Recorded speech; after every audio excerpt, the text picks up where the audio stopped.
Alrighty. Checking in, going live tonight. Yeah, Going live tonight. and there we go. Here we go. That's how we do it. Go. Welcome aboard, everybody. Welcome to Hawkwind's Radio Picture Show. My name is Jack Dwyer. And I'm Jay Smooth. Now, we have a really terrific show for you guys tonight. But for those of you who have never heard of Hawkwinds or have never tuned in before, welcome. Welcome aboard. We want to thank you. We want to let you know that we do this show every Wednesday night right here at Q4 Radio. And it's been quite a delight. We've been doing it for well over a year now. We've highlighted artists of all different mediums, including musicians, photographers, filmmakers, puppeteers, a little bit of everything. We've had it, even pro wrestlers, man. Yeah. But we encourage you guys, if you enjoy the show, please leave us a like, hit subscribe down below. Maybe check out some of our other episodes as well. Also, this is a live taping of the show. I don't think people realize that. Every Wednesday, we come live right on YouTube. So if you are in the comment section, you want to leave us a little comment, let us know how you enjoyed the show. If you have any questions for us or our guests, please go in the comments. Let us know where you're coming from. And unless, of course, you're from Florida, yeah, enjoy the Stanley Cup. Yeah. Yeah. The only ice they got is in their frozen drinks. What do I know? They got iguanas over there. They do have iguanas, and they freeze out of the trees. It's and wild. they just fucking plop. Ooh, the life of an iguana. That'd be a good life to live, though, on a resort. You know, if you cut an iguana's tail, it'll grow back again. I did know that. Fucking wild. Yeah. I wonder if people, like, collect them or anything. You know what I mean? Like, what does the iguana tail do after it's detached? You know? I don't know. Chat GPT. Hey, in the chat, let us know what you would do with that iguana tail. Well, we have a really terrific show for you guys tonight. Our guest is one of my really good buddies. I met him at the Second City. He was in one of my writing classes. And from then on, we've just become really good pals. I've seen him throughout the years perform in all different places throughout Chicago. He is roots rock. He is blues. He's a little Americana. He's a little bit of everything. Everybody, please welcome to Hawkwind's Radio Picture Show, my very good friend, Matt Gandurski. Thank you. Welcome to the show, Matt. Thank you. I see you performing everywhere, too. We crossed paths in weird ways. Was it NASCAR when I was playing and you were, like, carrying a paper dragon around? I was the gigantic whale. I was the whale puppet. Yeah. Hell yeah. That was so funny. I didn't have my glasses on, and I heard your voice. I was like, I think I recognize that guy. I think I know. And then over the microphone, you're like, "Hey, Jack." Yep. I'm like, "Huh? What up?" Yeah, and similarly, I was like, oh, the crazy. There's like, a dude dragging a whale around. That's Jack. Of course that's Jack. Of course it's Jack. Welcome to Chicago, man. Oh, what can I say? Well, for those who have never heard of you, Matt, tell us a little bit about yourself. What kind of music are you into, and who are you as a person? Oh, wow. Okay. I am, I guess loosely, let's call it roots or Americana. I like old music.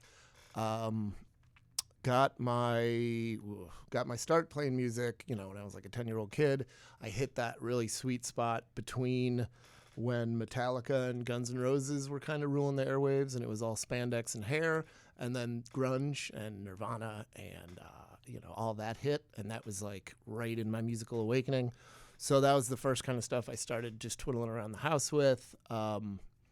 Followed that into a hippie stint for a good 5 or 6 years, just listening to almost nothing but the Dead and Fish, which will get your chops up, I think that's what probably got me good at the instrument. I play guitar.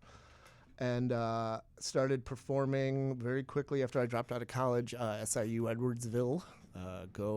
What were we? Cougars? I don't even remember. It was I did not do very well in college. And haven't looked back. Been performing out in the world for, God, it's almost 30 years now, right? Oh, my God. Yes. It's like 24, 25, 6 years. And you're crushing it, man. You're all over town. Try crushing it's one way to say it. Surviving is another. But yeah, done a little bit of it all. Played for about 15 years in a kind of string project where it was just myself and another left-handed player. We were called the Northside Southpaws, doing really prototypical American music, like the earliest stuff of, there's this whole kind of really cool chunk of music that was recorded in like 1925, 1926, the sort of earliest American recordings that weren't classical or opera or things like that. It was when folks started bringing studio equipment down to the South and just paying guys, blues players, string players, fiddle, all that kind of stuff out of Appalachia.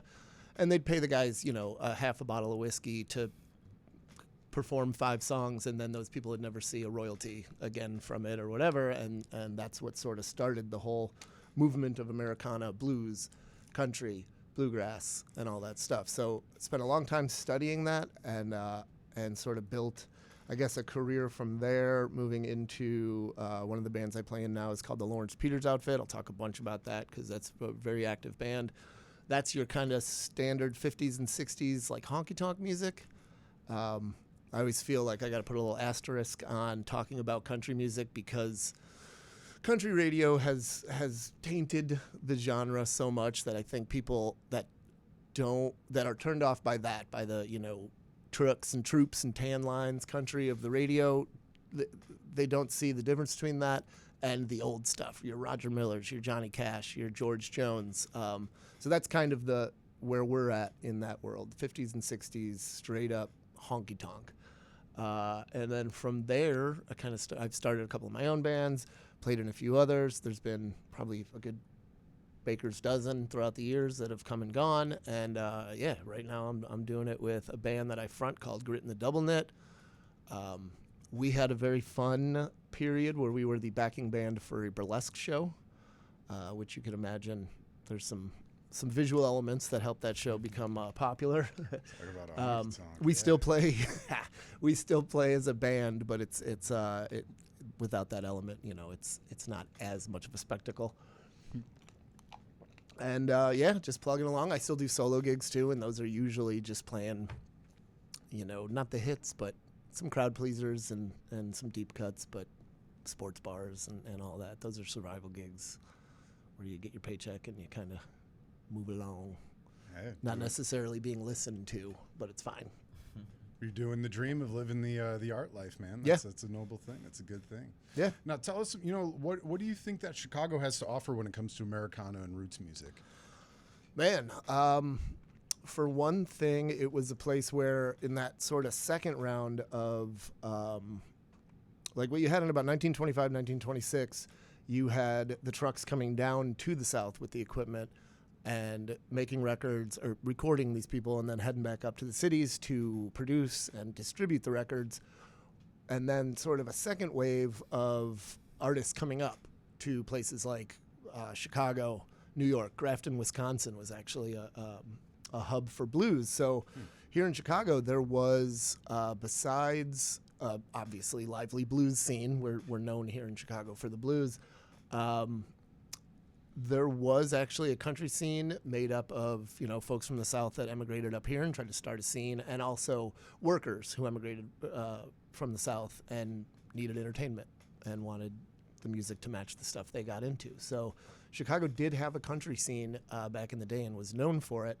And it's always been a little under the radar, and it bubbles up and it comes back down. And when I joined it, I felt like I was about 26, 27 years old getting into the scene, and I felt like the young guy by a good 15, often 10, 15 years, the guys that were out there playing it. And now there's been this resurgence. Towns like Austin, towns like Nashville have become pretty hard to live in and hard to make it in, so a lot of folks are making their way up here to start over, and there's been this resurgence of young folks coming up and people in their 20s and 30s making the music again. And we've gotten this nice fresh blood here of new artists that are playing the old stuff and sticking to it, not changing it or not modernizing it necessarily. So there's always been a scene. I would say, you also had the late 90s where alt country emerged, and, Uncle Tupelo broke up in St. Louis, and then Wilco moved up here and kind of set this as their home base, and Bloodshot Records was really doing the thing, and a lot of really good records and country artists came out of here in that respect too. You got John Langford's a mainstay. After he was in the Mekons, he formed the Waco Brothers and started doing the country thing. And there's still, those same folks are still kind of out there, still, I don't know, the veterans of the scene. We still see each other at different events and fests and lots of shows. Now, for those who are really interested in like country music and Americana music, what are some of the best festivals that you'd recommend to them? Well, the best. Before I talk about the one that we do here in Chicago, there was, and this is the first year that I haven't done it, but I suggest people look into the Ameripolitan. What would it be? The group or whatever it is. What essentially it was, this dude Dale Watson, out of Austin, kind of a celebrity on the alt country scene. You know, he was one of the guys that's been doing it forever. He was like, fuck the Country Music Awards. It's all bullshit. It's all pop music. It's all this and that. So he started this whole thing called the Ameripolitan Awards, which was meant to highlight real honky-tonk, real bluegrass, real outlaw country, real western swing, and it grew over the past, over the past few years, where we were taking over Graceland and doing these big award ceremonies and kind of a whole takeover of Memphis venues. We take over part of Beale Street. That is a great place to start, just looking into some of the artists that are in that bubble, the Ameripolitan scene.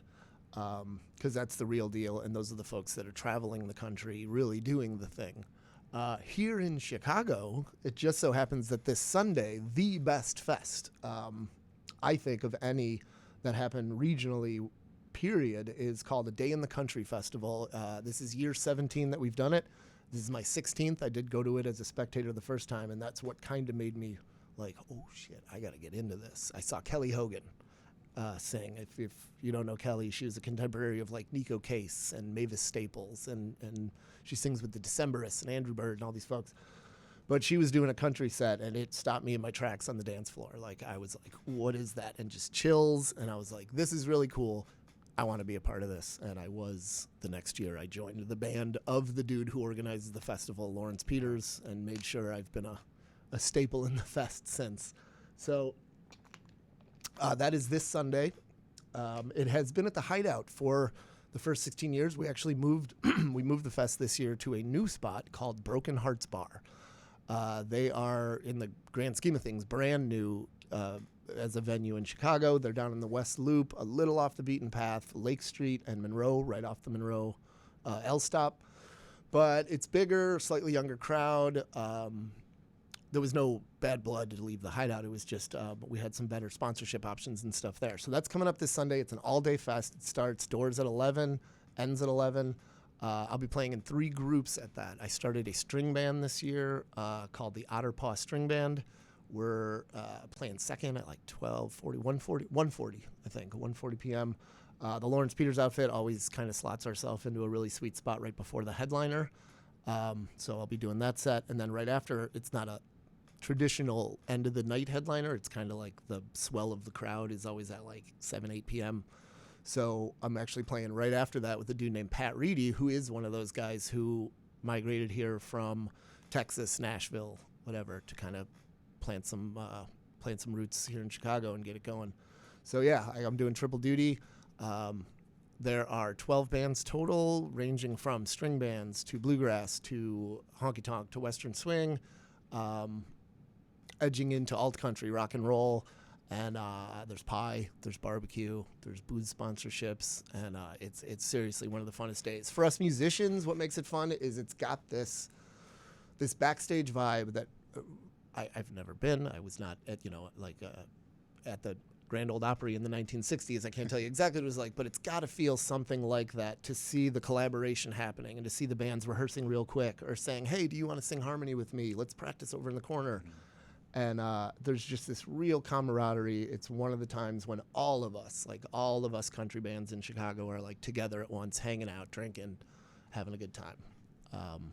And I think that reflects in what comes out on the stage because everybody's loose and happy in general. That's awesome. Yeah. You know, it's a lot of people will say that too, is just having that camaraderie of just being in that back room, just even to be a fly on the wall, just to watch all the collaboration going along. You know, what would you really like to see in the Chicago music scene to really put country music up onto another platform going forward in the city? I think it's happening. I don't know with technology and with everything right now, it's hard to say what that next platform is. So what's happening now? This sort of slow growth collaboration. We step on each other's feet a lot. There's a little bit of that where like, you know, we've got our show here and someone else has their show there and we're splitting crowds and stuff like that. But that's a better problem than not having a crowd at all, right? So, yeah, it would be cool if we were a little more organized with that, but there's not a huge way to do that. So, like, yeah, I think it's just kind of cranking along as is and hopefully stays growing. And these venues, I mean, that's the important part is the venues have to believe in it and keep it going too. And that can be tough in economic turmoil, which I believe last I checked, we are in a bit of. So yeah, as long as the venues can keep having us, we're going to keep growing it. And having all you guys under one roof is really important too, right? Yeah. Like I said, it's nice to just have everybody together. The dancing is always great too. I'm not a dancer. You got to get me pretty drunk. But there is this whole contingent of folks that'll take over the dance floor with the two-stepping and the twirling and the fancy stuff, and that adds such a cool element too, because that's all ages. That's like the young kids are doing it, the older folks. That's what gets them out to the shows, and it makes it a little more spectacle. It gets people into it a little more. People dress up for it too, right? Oh, yeah. You see a lot of cow folk out there. Yeah, we thought we might have been helpful to the boon of, if you know, Alcala is just up the street here, right? That's the main Western wear, spot in the Midwest. I mean, it's the spot. And we always thought, oh man, there must be a big bump in Western wear sales when we do these festivals because everybody comes out dressed to the nines. But then Beyonce, I think, took our record maybe this year, as she does, because Alcala's was like, on Instagram, like, this was the best week we've ever had because everybody at those shows went. But that's what's cool is, like, now Beyonce's playing country. Like, it's something for people to get into, even if there's no better way to say it, but even if the music itself is, like, a turnoff to them historically or, like, meaning, like, when you say country music to someone, they have a picture in their head, and often it is that radio country, like tan lines and trucks and stuff. But not so much urban cowboy. Right. But just getting people out and having them, if they come out just because they want to look good, great. They came out and maybe they did discover, oh, I like this. I'm dancing to this. Right. So, yeah. Yeah, it was wild seeing all the Beyonce fans going over to Soldier Field the other day. I was working downtown and I was like, why are there so many cowboy hats everywhere? People getting off the train line with cowboy hats. I was like, what? Am I in Tejas right now? Nope, good old Chicago, baby. Yeah, and that's how playing shows at this Broken Heart spot has felt. You're getting a bit. It's not like a total West Loop like rich kid crowd, but it's some of that. And they're coming out in their boots and their hats and their little skirts and dresses and all that stuff. And it just adds a cool element to it. We have a couple comments coming here. Lawrence Peters says Broken Heart is at Lake and Morgan. Thanks, Lawrence. Appreciate it, Larry. What did I say? Ooh, don't call him Larry. He gets mad. Larry, sorry, Larry. What did I say? I mean, said Lawrence. Lake and Morgan, didn't I? Yeah. That's what you said. Maybe you said Monroe. Quit correcting me, Dad. Speaking of dads, my dad also commented too. He said, ask him what it's like playing at the Blue Island Beer Company. It's on his hit list to go to. Oh, man. I got good. I'm good friends with Alan that runs the Blue Island Beer Company because I am a South Sider. And that is one of the cooler spots down by us. I live in Beverly, but Blue Island's they're beating us up a little bit culturally. They got some really cool spots, the Rock Island Public House and then Alan's spot, the Blue Island Beer Company. The last time I played there was one of the funner shows I've played simply because it was a cannabis friendly comedy event with Chad the Bird. I don't know if you've ever done, what do they do at the Green Mill? The Paper Machete. Oh, yeah. So it was kind of some of the folks that do that show. It almost felt like Paper Machete South, and except it was cannabis friendly. As long as you had a ticket to it, doors were closed. You could smoke weed indoors. And as I walked in, that podcaster I mentioned to you, friend of mine, Mr. Weedman, had a booth, and what he was doing at his booth was simply rolling everyone he talked to their own personal joint. Wow. So after I talked to Boot, I had my own joint. I went to go set up on the stage as I smoked it, and then I had to play a show just obliterated, stoned. And people were paying attention. It was one of those, like, I thought we were the background band that was just playing a couple songs, like playing bumper music for the comedians, right? That's the impression that I had. And instead they're like, oh no, you're playing like a 25-minute set to open the thing. And I'm like, oh, I don't know the words to my songs though. This is going to be hard. But it was a blast. I love Al. I love what he's doing there. And he's bringing some really good talent down to the South Side, which I also aspire to do, as we will talk about. Yeah, well, let's talk about it, man. I think that's one of the funny things that we bonded on immediately. We were both like, we were like, oh, I'm a cop kid from the South Side. And you were like, I'm a cop kid from the South Side. Oh, my God, we might be related. We're like cousins. Yeah. So tell us, what's your experience like as a musician out on the South Side? And what would you really like to see that part of town really flourish in the music scene? Man. Let's see. We're getting into it. Load it, baby. I am a bit frustrated with the art scene on the South Side as a part of it. I am one of the organizers, the people that helps organize. Shout out to the homie Donnie Biggins, who currently runs Robert's West Side out in Forest Park. He was a really great, almost mentor in scene building and seeing how someone can really build a neighborhood and kind of focus attention onto an arts venue, which he did with Tonic Room when he took over, turned it into the Golden Dagger, really kind of had a nice run with that. He was the guy who really built, if you're familiar with Fitzgerald's out in Berwyn, sort of built. That's such an old joke. I hope people still get that. But oh, they do. Our guys. Yeah, sure. You didn't say you had a Svengooliite just last week or something? Last week, yeah. So that's fresh. I left my rubber chickens at home, though. Sorry. So Fitzgerald's in Berwyn. They're sort of the flow that they have for their shows is you have the inside bar, you have the patio, and you have the main venue, and it's kind of constantly going. Like there's always people rotating in and out of shows there, and he was sort of the architect behind that. And also just a really good and scrupulous, right? That's the good one, not unscrupulous. He has scruples. He's a good concert promoter, which can be tough to find. And there was a point where he had this thing called office hours, where he would just be like, "Hey, if you have a question about the music industry, something you're trying to do, come on in. We'll sit down, shoot the shit." And I did so, and it was all about like, "Hey, I'm back in Beverly. I moved back there from North and living in Bridgeport, Pilsen, and all these places." Because I had to buy a house and raise a family, and there's not many places in Chicago to do that that are affordable. So I'm back in Beverly. I'm realizing, whoa, this is not what it used to be when I was in my 20s. I mean, I'm sure you remember the Western Avenue of yore, where it was like 17 and up, underage kids even, piling out of those bars every night. And you could see a hip-hop DJ. You could see a bluegrass band, Leadfoot every Tuesday. And there was multiple places to go out and kind of know what you were getting into. And it's really dead now. There have been times when I've gone to hit up the Western Strip and found myself as one of the youngest people out. And I'm 45 years old, and that there is no excuse for that. So I kind of talked to Donnie about like how do we start building up the scene? What do we do? How do I get into it? And he said, join some arts organizations, find out who's doing stuff, and get in with them and start helping out. That's exactly what I did. Teamed up with the folks at the Beverly Area Arts Alliance, who do really cool work that I would say is probably the hippest stuff that goes on down there. A lot of art galleries, a lot of music events. We do 3 or 4 sort of, like we do a solstice event every summer that just passed over this last weekend. We do a winter art event, but our main thing is this thing called the Beverly Art Walk, and it's just an all-day thing. September 27th this year.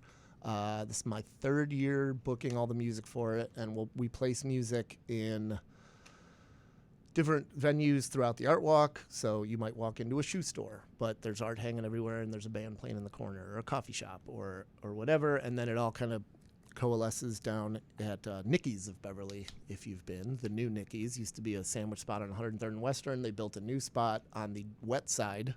That's always the weirdest thing about Beverly is half of the neighborhood full of Irish drunks is you can't buy booze. It's the drinkinest neighborhood there is, and half of it is literally dry.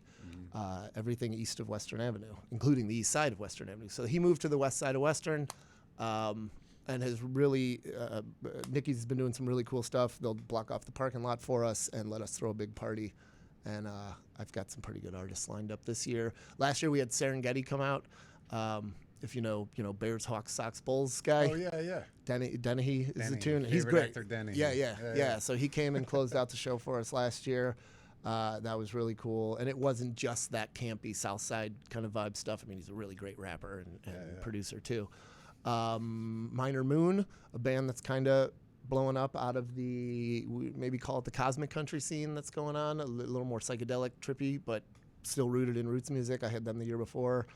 And that's a really fun group to work with because we get to bring some stuff that Beverly doesn't normally see. I also do a lot of the stuff that Beverly does normally see. So I work with the Beverly Arts Center, and that's a little more neighborhood oriented. I book a lot of tribute bands, I try to make them cool. Tom Petty, Earth, Wind and Fire, Stevie Wonder, stuff like that still interests me, but obviously we can't book Stevie Wonder at the Beverly Arts Center, so it's going to have to be a cover band. Just started moving in those circles and starting to see how it all works, and now I'm pretty comfortable there, and we're getting it done. Beverly's a place where you have to be very careful not to push the envelope too hard, kind of. People are kind of like what they like down there and are fairly set in that without too much challenge. But it's not art unless you're challenging a little bit, right? Art is supposed to, comfort the disturbed and disturb the comforted. I like that. So that's always in mind, is like, don't push too hard, but push, right? So that's what we're doing down on the south side. Yeah, I as a fellow South Sider too, I totally understand that, that neighborhood. It's a wonderful place to grow up, great place to raise a family. It's so great, but culturally and artistically, it's very conservative, and really outside of Beverly Arts Center, you really don't see it that much. Most young men who grow up where we come from, you're expected to be a cop, fireman, work in the blue collar trades or something. And arts wasn't always a really viable option to it, And I just want to congratulate you on bringing it to keeping it alive in that area, man. I appreciate you. There's a couple quotes that actually really pertain to this, and John C. Reilly is a South Sider too. He was like a Garfield Ridge guy. You went to Brother Rice. Yeah, totally. I went to St. Rita, so we're a rival. That whole Catholic League. We could talk all day about whose football team's the best. He had a quote on a podcast that I listened to that it was one of those where I had to pause it and go like, oh, dude, what the fuck? But he said, growing up on the south side of Chicago is constantly being asked, who the fuck do you think you are? And it really is. And then the other quote that comes to mind comes my good friend, old pal, I'll name Kenny. One of the finest smartasses to run into on the bar on the south side. Just one of those guys who's got a line for everything. And I was standing with him, just shooting shit, and a friend of ours, and this was 20 years ago, but still, a friend of ours walked up and handed him a flyer and he goes, hey man, come on out, I got a gig next Friday. And he goes, what the fuck is a gig? Get a job, you junkie. So balancing those attitudes a little bit, right? Yeah. And being taken seriously as an artist can be tough. Like there's this like, oh, your little band, how's your little band doing? And it's like, no, this is real, dude. You got to come to the show and help. Right. So always struggling with that, but we're doing fine. Like right now, the Art Center, we're kicking our Music Monday program, which is bands in the courtyard every Monday, and it's growing every week. Started out with about 150 people in the first one, and we got up to like 270 at the last one. Oh wow! So we're doing it. We're Get getting it. her done. Get it. Yeah.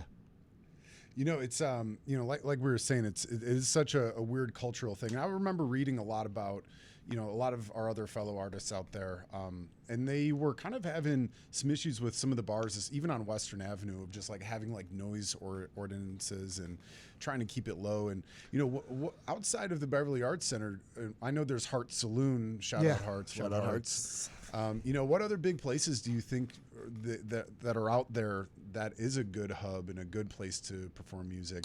And if not, like, when are we going to get one, man? Right. That's part of it too. That's where I'll say it. Blue Island's kind of kicking our ass a little bit because Alan and the Blue Island Beer Company are they're doing it. They're putting some good shows together. Also, the Lyric Theater is kind of, because they're you know, some of the constraints at the Beverly Arts Centers were not for profit. There's not a ton of money flowing in, whereas when you got a little more commerce flow, you can do more. And the Lyric is throwing a lot of good shows too, and that's now the competition, I guess.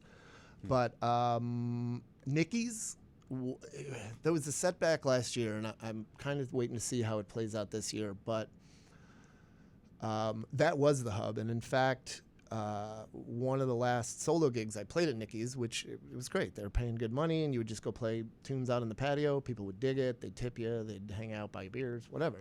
It was a good scene. And the last time I played it, it really felt exactly like what you're saying. Like, what's the hub? Because the Art Alliance has their gallery space on the grounds of Nikki's. There's like a garage, and the Alliance turned it into an art gallery and a patio to sit in. So now there's sort of a secondary patio at Nikki's. You can still order food and stuff, but you're in a different space with more art, music, and as I'm playing the gig, I'm seeing like there's like a couple friends of mine are in a band, and they're grabbing equipment out of the garage and loading it up to go play. You know, they're borrowing some mics and stuff. And then visual artist Nate Otto, he does a lot of murals around the city. He's a great artist. He lives down there. He's married to a good friend of mine. He kind of slid through, and it was just like it hit me in the feels of like, ooh, we have a little art hub. Like, there's artists here among the public. And a week after that, somebody pulled a noise complaint, and it stuck. And Nikki's had to shut down basically everything for the rest of the year. There was and there's nothing you could do. You can't be getting strikes on your liquor license in Chicago. Everybody knows that's like worse than getting arrested. Like, that sticks with you. It sticks with the building, actually. So they had to shut it down, and the patio music, for the most part, went away. They still do the bigger stuff where they'll get permits. They'll get all the insurance and block off the parking lot and do that thing. But it's definitely, it put a little dent in that scene vibe. So we're working on it. I'd love to see it, man. Cause yeah, like, you know, I when I first started out there doing comedy stuff, I was, like you said, you know, you go up to somebody with a flyer and you're like, hey, come see my show. I was doing comedy shows back then. People were like, oh, you're a comedian? Like, tell me a joke. Like, who the fuck are you? You know, like you were saying. One time, I even remember posting flyers on Western Avenue. Somebody ripped off my flyer, crumbled it, threw it in the urinal. And I went and I pissed on my own flyer. Yeah. And I was like, if this isn't a humbling experience, man, you know, I don't know what is. But, you know, what do you think it's going to take to bridge that gap between the locals and the musicians, That's man? the thing, dude. The artists. That's every board meeting, every thing we do is trying to find that. And we're getting a little better at it, you know, every year. But we haven't punched through yet. You know what I mean? And I don't know what it'll take. Because another thing about the South Side is when COVID hit, everybody built a bar in their garage. And, you know, why go out when you can sit in your garage and listen to the music you want, watch the game you want, drink the cheap beer you bought at the store, and it's not that day. You can have your homies over, and then you know what I mean? Like, right. So, and even, you know, we compete with sports. I mean, there will be more people at St. Cajetan's 7th grade football game than come out to some of the shows that we throw down there. And that's always been as well. That's kind of part of the social scene down there. So yeah, it's hard to say. Because the other thing down there, like, I mean, if you're raising money to help cops get vests, packed, right? Or if you're raising money for a sick kid, packed. Beverly's really good at coming out for causes, not always for entertainment. And I get it, man. I got kids. Babysitters are expensive, you know. My generation all has. I only have 2 kids, and I feel like I'm not caught up because the Irish rabbits down on the South Side are 4 and up. You know, it's like 4's a small family. So I get it, and we do what we can. I don't know if it's going to be a punch through thing or just slow growth and just keep hacking away. Well, keep at it, man. You know, with the Beverly Arts Walk, that's one really great way to kind of introduce somebody to that scene and say, hey, this is right in your backyard, man. don't go looking too hard. It's right here. Same. And I think, I mean, it does also, I like bringing some of my North Side friends down to stomp the stigma of what Beverly sometimes represents. And I'm saying Beverly because that's where I'm from, but you have the greater far southwest side, which is Beverly, Morgan Park, Mount Greenwood, Evergreen Park, although we start to get out into the suburbs. But even just the 19th Ward, let's say, there are multiple swaths of people. There's working class, mixed race. There's rich folks in one swath, and then there's kind of start getting west into Mount Greenwood, and you basically have working class white folks, right? And we don't get the best reputation down there because there's been a lot of just racial bullshit and stuff that a lot of residents of the neighborhood are not proud of that has happened down there, and that's the stuff that gets out, and then everybody goes, "Oh, Beverly, you fucking bunch of racists," and it's like, no, God damn it, it's not. There are some, and we are fighting them every goddamn day. But so the art walk and things like that do also help me to bring some of my artist friends down and go, look, we're friendly. It's a cool place to visit, right? You're not going to get punched in the face for not being from the neighborhood. Where when I was in my 20s, you would, God forbid if you're a Cubs fan out there. Even that has eased up after they won the series, man. I think there's no stopping it, right? Okay. I was a Cubs fan in the late 80s because of Reinsdorf and the TV blackout. He pulled the Sox. Jerry Reinsdorf pulled when cable TV was starting to become a thing. Of course, one of the wise decisions that Sox ownership has made over the years, because we know they're the best. He pulled the Sox off of regular, Channel 579 and put them on cable, so you couldn't watch Sox games in I'm going to say 87 to 89, 90. You couldn't see a Sox game unless you had cable, and my folks didn't, but you could always see the Cubs on WGN. So there was definitely a lot of Cubs fans coming out of my generation just because that's what we saw. And we had that sweet Cubs team. They weren't a winning team, but you had your Ryan Sandberg, Andre Dawson, Mark Grace, and that Sosa. crew. Yep, Sammy Sosa coming in. Yeah, he was he was Sox first, though, I believe. Was he? Yeah. They should Yeah, allow he played steroids in baseball. Sorry. That was another. Take. I mean, that was another fun one for me. I was a freshman in college in the St. Louis area when the McGuire and Sosa thing was going on, and that was really fun to be a Chicagoan amongst the enemy, cheering for the Cubs. Arguably saved baseball. Baby, yeah. I mean, that was a fun era, despite the controversy. That was a good time. I mean, it's a non-contact sport. I don't see what the get as big as you want, is. dude. Right? Just don't kill anyone. Or how about one guy per team? That would be kind of fun. Right. Just let one guy per team, just HGH and steroids all the way, and then he's like the designated monster. It'd be fun.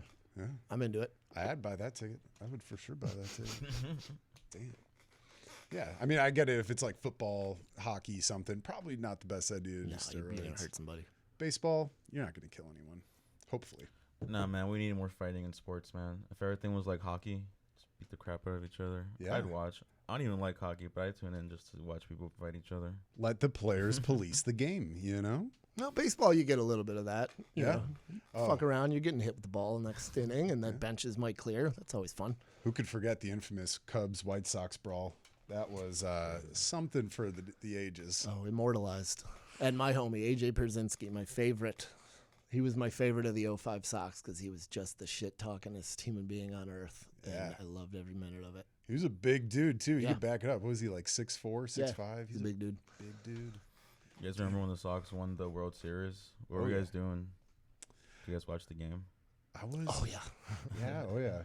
I think I was in like 6th grade when that happened. My mom was a cop at the time, too, and it was kind of cool. She brought us downtown. We got to go celebrate. And she flashed her badge to get us into like this area. That's what it's about. South side, you got RHIP is the acronym, ranking has its privileges. Oh, yeah. So a lot of cops have flashed their badge to get into stuff. And I remember we went downtown and we were like right up along the parade route. and there was this dude shooting confetti out of the cannon, like in a bus stop.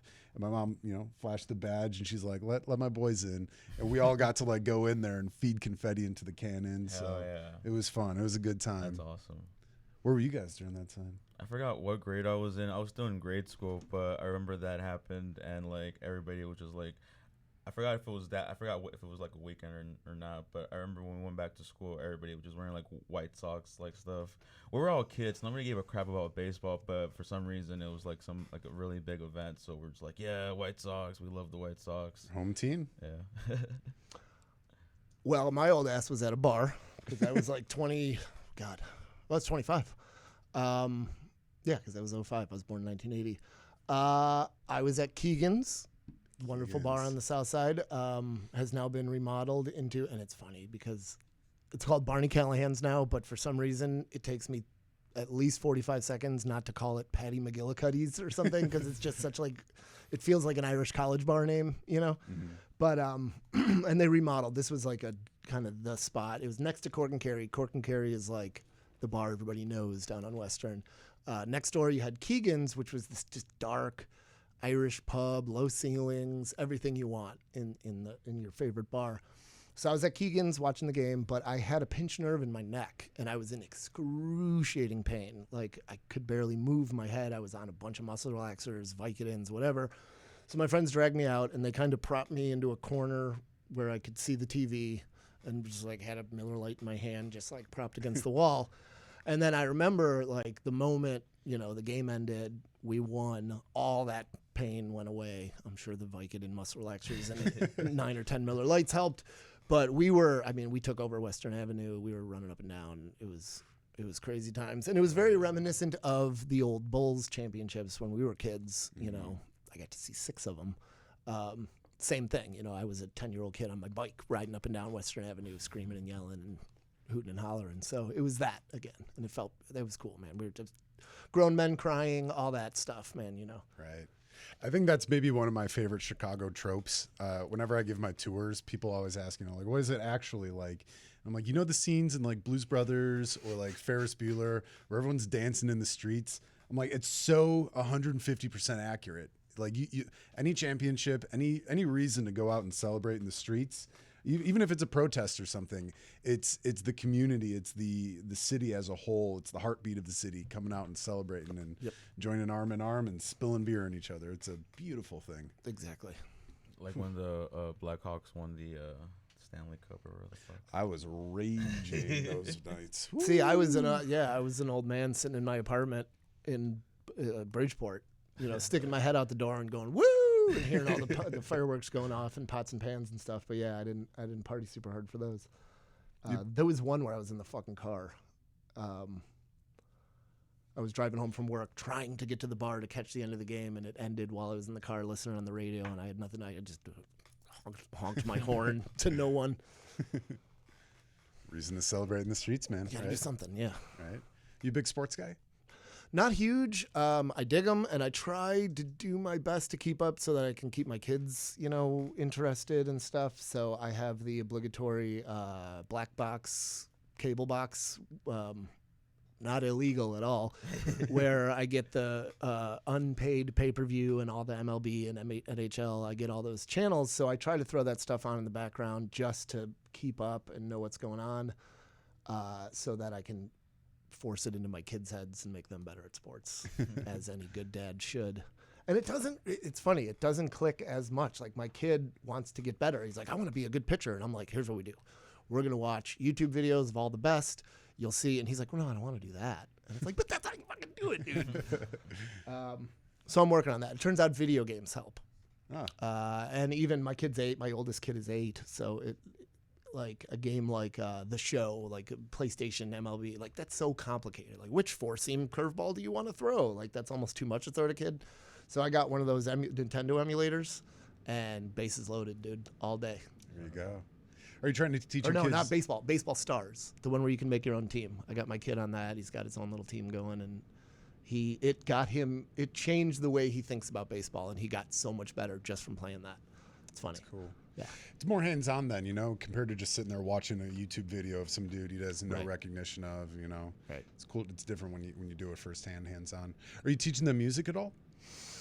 Again, trying. There's a theme in my family, and I've given up on it, which is nobody wants to learn anything from dad. And it's not just my kids, my wife too. If I have some piece of perfect wisdom to fit a problem she has, it's like I have to throw a curveball and let it bounce off the wall and get to her, because if I go direct, she just...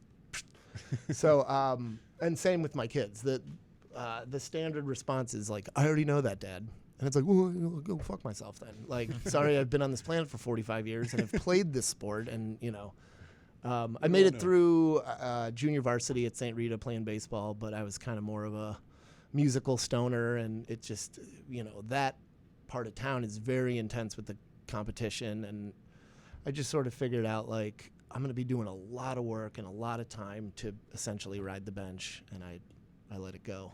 But I did play through sophomore year. And I retained some of it. I coach my kids, and it's funny, once in a while I'll like remember some innate skill that, I'll grab some T-ball kid and go, the ball's going to come to you when he hits it, like watch. And it does every time, because you can see like their stance and all that stuff. So some of it's still there. Your dad is wise beyond his years, kid. Yeah, exactly. But they got any inclination to pick up an instrument or anything?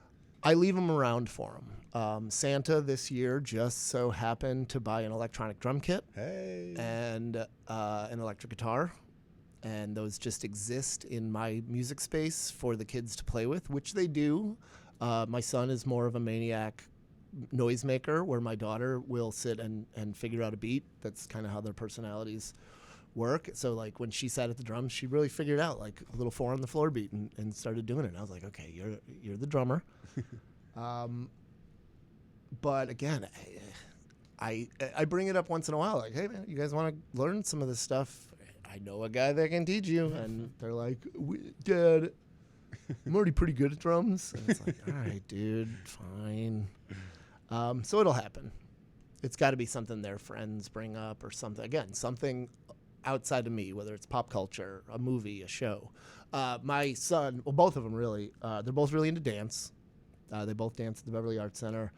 My son's super into hip hop, and what was the Lego Pharrell movie?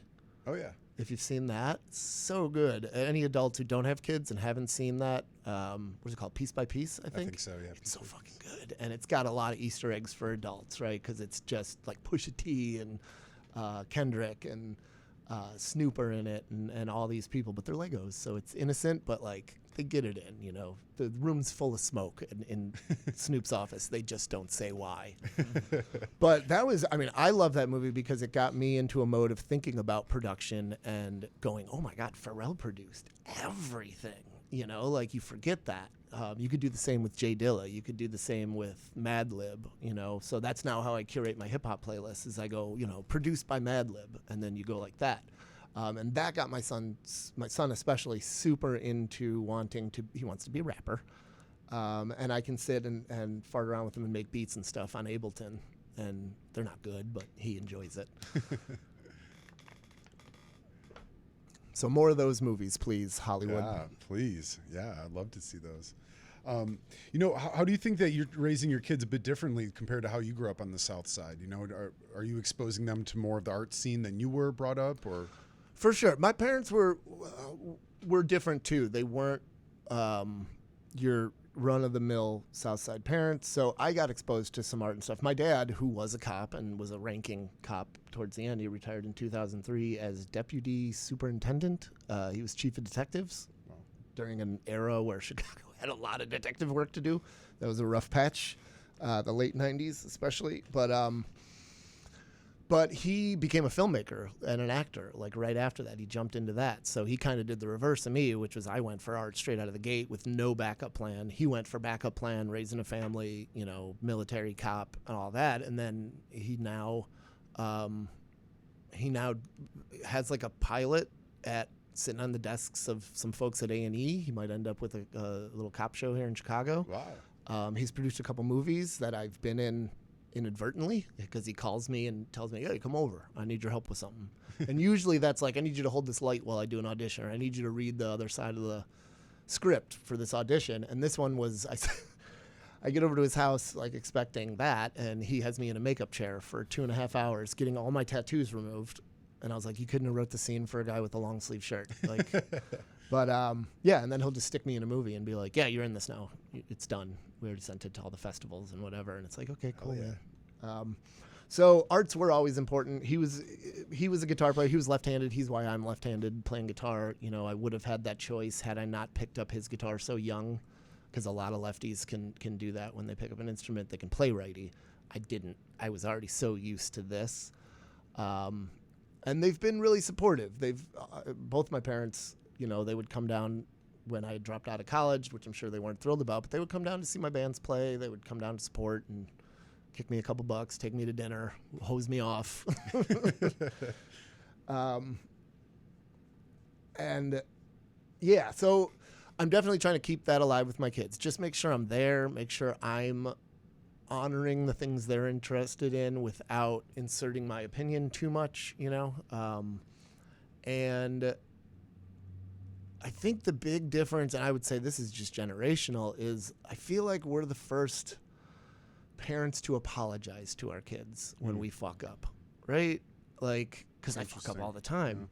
But it is, like, I'll lose my cool and then pull whichever kid I'm chastising aside and be like, listen, man, I'm sorry I lost my cool. Let's talk about what we can do to make this not happen again. Whereas that, I mean, I don't think that happened for anybody. It's not like I got the shit kicked out of me when I was a kid, but there was discipline a lot more than there sort of is now. Especially with authoritarian parents and like that, you know, it's what they say goes. Yes. I think kids are much more tuned with their emotions these days too. Hard. So they receive it more. Yeah. Yeah, and I think we are too as parents, and they can see that. You know, they've seen me get emotional. I still, to this day, haven't really seen my parents get overly emotional about anything. You know, I've seen my mom sort of blubber a couple times, not quite burst into tears, but choke up. But really, yeah, they were, you know, they're boomers, and they were a pretty repressed generation after all the hippie shit. My parents weren't hippies; they were normies or whatever you want to call it, squares. So yeah, they were pretty repressed, and they weren't. And my mother's the middle of 7 Irish boys. You know, she's the middle, kind of a middle child, and the only girl. So, I mean, yeah, you can't. She's got middle kid syndrome. She's got middle kid. She's got hardcore middle kid syndrome. And yeah, my dad's like a stoic cop. You know, they don't show emotions. Whereas I do feel like we as parents, as a generation, but certainly my wife and I, strive to keep emotional, what would you call it? Whatever. We try to stay in tune, right? Yeah. Now, you mentioned your tattoos earlier. I always thought those were one of your coolest features when I first met you. I was like, oh my God, I love Shel Silverstein, man. You think we get a tattoo tour real quick? Surely. So my tattoos started out being a 20 some odd when I started doing this guitar player. I wanted the standard thing of like, I want you to be able to see my tattoos when I play my guitar. So I started with this little, you know, if anyone who's a fan of Shel Silverstein the Poet, which is A Light in the Attic, Where the Sidewalk Ends, Falling Up, all these other things. Huge fan from when I was a kid, but I also love some of the songs he wrote. He wrote some really good country songs. Boy Named Sue. And he wrote for Playboy for a long time, too. He had two sides, for sure. He was a kid's poet who wrote a lot of tongue-in-cheek stuff that adults can laugh at. But also, he was in the world of, like, Playboy and all that stuff. So I got this guitar. This is from a poem called My Guitar, and that's supposed to be the one you see on the strumming hand. And then I got these fish eating each other, and that's supposed to be the one you see on the fretting hand, right? And then I saw some pictures of myself playing, and I was like, you can't see those at all. So then I was just like, well, fuck it, let's fill it up. So I turned this into like a sleeve of Shel, which honestly was, I feel like, almost more of an economic decision than anything. Like, what sleeve can you afford for like $60 at a time? Because every one of these took 45 seconds, right? You just go, here, give me 4 of them today. And they just go, meh. All right, you're done. Give me $125. And it's like, yay. So that's how I filled that out. There wasn't super deep meaning behind each of them. I would just go through the books and kind of find like a cool image or 2 or 3 or 4 and bring them in. I had to like the poem, you know what I mean? Like I'd definitely read the poem and be like, okay, that's cool. But it wasn't like, oh, each one of these means so much to me, you know? But yeah, that's the vibe there. Did he have a pretty big impact on you as an artist growing up? Maybe not that I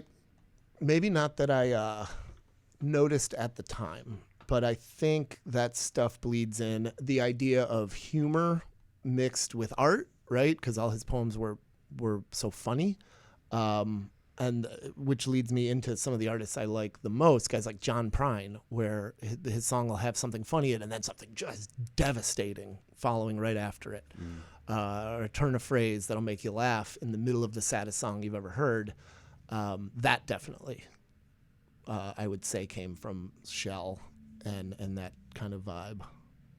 The light through the grim, definitely. Yeah. Yeah, that's what it's all about, you know. His books are edgy too. I was actually reading one the other day because my girlfriend didn't believe me. I'm like, they're kind of like rough at times. There's this one with like this track group, and they're like dodging lions. They're like jumping over like like pits of big spikes hanging out. You know, like they were a lot edgier than people remember. Go back and read Shel Silverstein. Yeah. Adults. Yeah, it's funny. There's this pushback on the Giving Tree now. Yeah, because you look at that book and it's really great, but now you know, in our sort of more modern, expanded consciousness of you know, stewarding the earth and all that stuff, it's like that kid was a fucking dick to that tree. He's a total dick. He's a total. So dick. there is like once in a while you'll catch like a Instagram reel or something where somebody's changing it and the tree has boundaries, and it's like, the tree's like, listen, kid, I support you, but I'm not killing myself for you. So it's kind of funny too. Yeah. Oh man.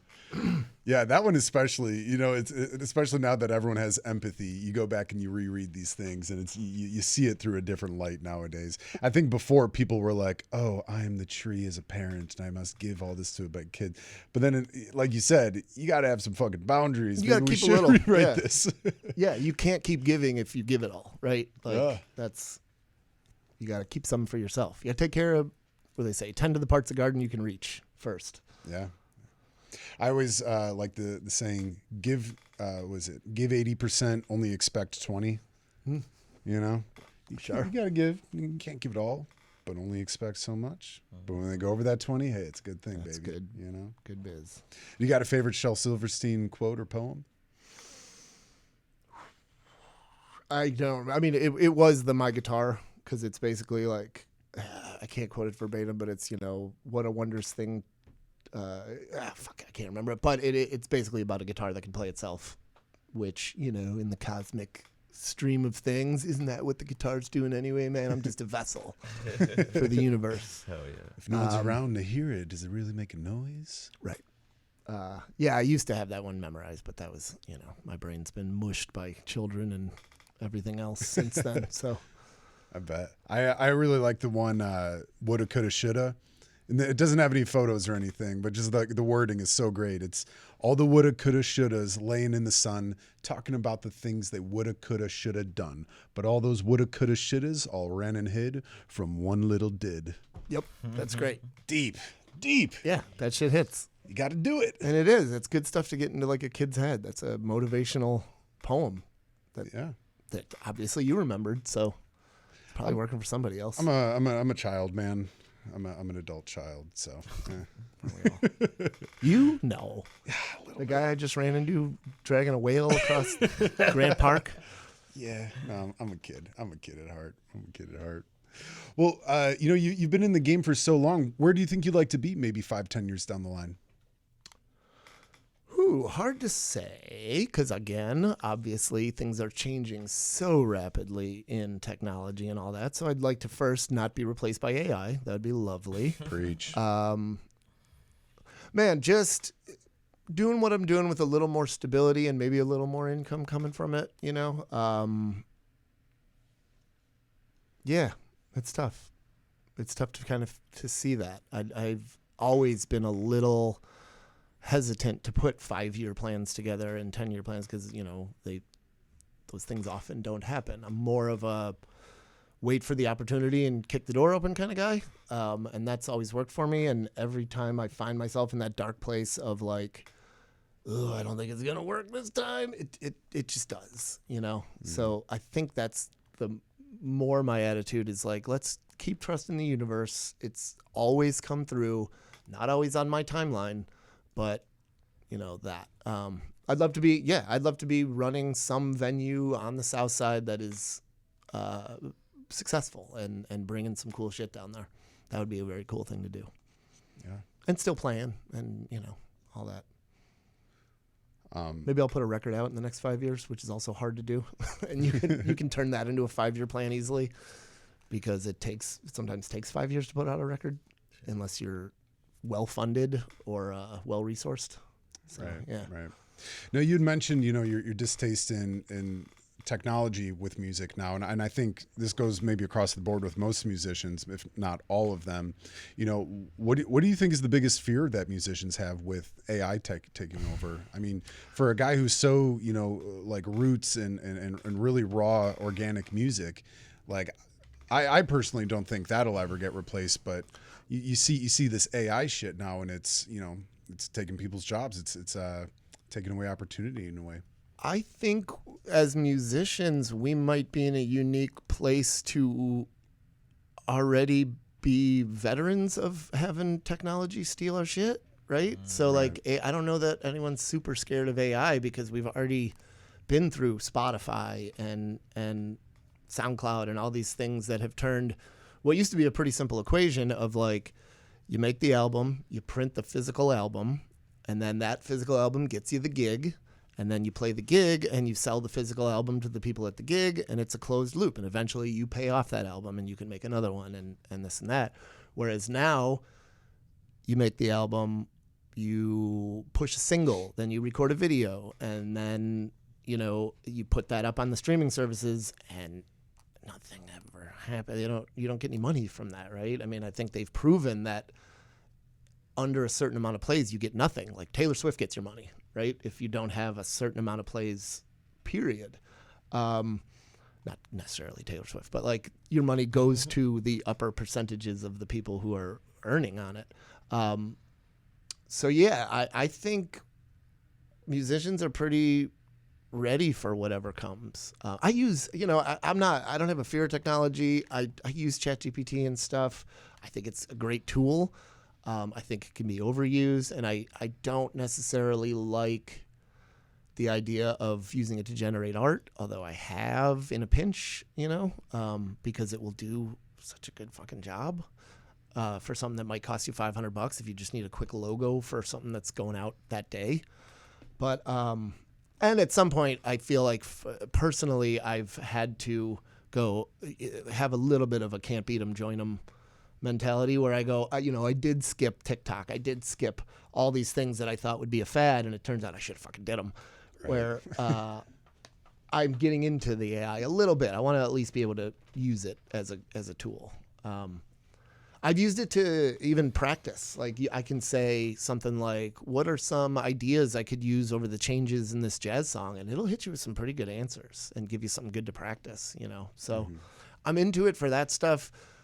I don't think it's going to replace roots, actual organic music, right? Because that uncanny valley is going to be really hard to cross. In the same way, I don't know that any of us are going to be going out to see Hollywood blockbusters that are all 100% AI, because there's going to be something missing that they can't figure out how to put in, right? Mm-hmm. And it is that sort of like, there's some mechanism in our brains that is uncomfortable with AI generated stuff. There's just something about it, right? It's that uncanny valley.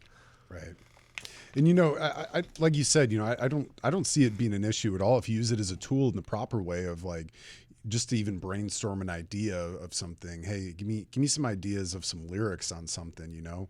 But having the raw energy and just the human power to go out and perform it, that of course will never get replaced. And if it does, it's gonna be real shitty. It's gonna be like a Chuck E. Cheese animatronic band. And I don't think most people probably won't want to see that, but some do. You hope too. Like, there's been a little bit of some surprise to me to see what people are willing to accept as entertainment. Where, there are bands that are just your standard grab-ass garage dad shorts band that aren't very good. I mean, they do their thing and they don't sound bad, but they're just playing like the standard top 40 covers and doing this and that. And you think like, well, people aren't going to be into that. And it turns out everybody in the whole crowd's going nuts for them and not going nuts for the original band that they opened for or whatever, because people like familiarity. People like to be able to sing along to the same songs they've been singing along for 30, 40 years. And once in a while, I'm like, really, everybody, can we step up can we raise the bar a little bit for what constitutes entertainment? I haven't used it, and I won't.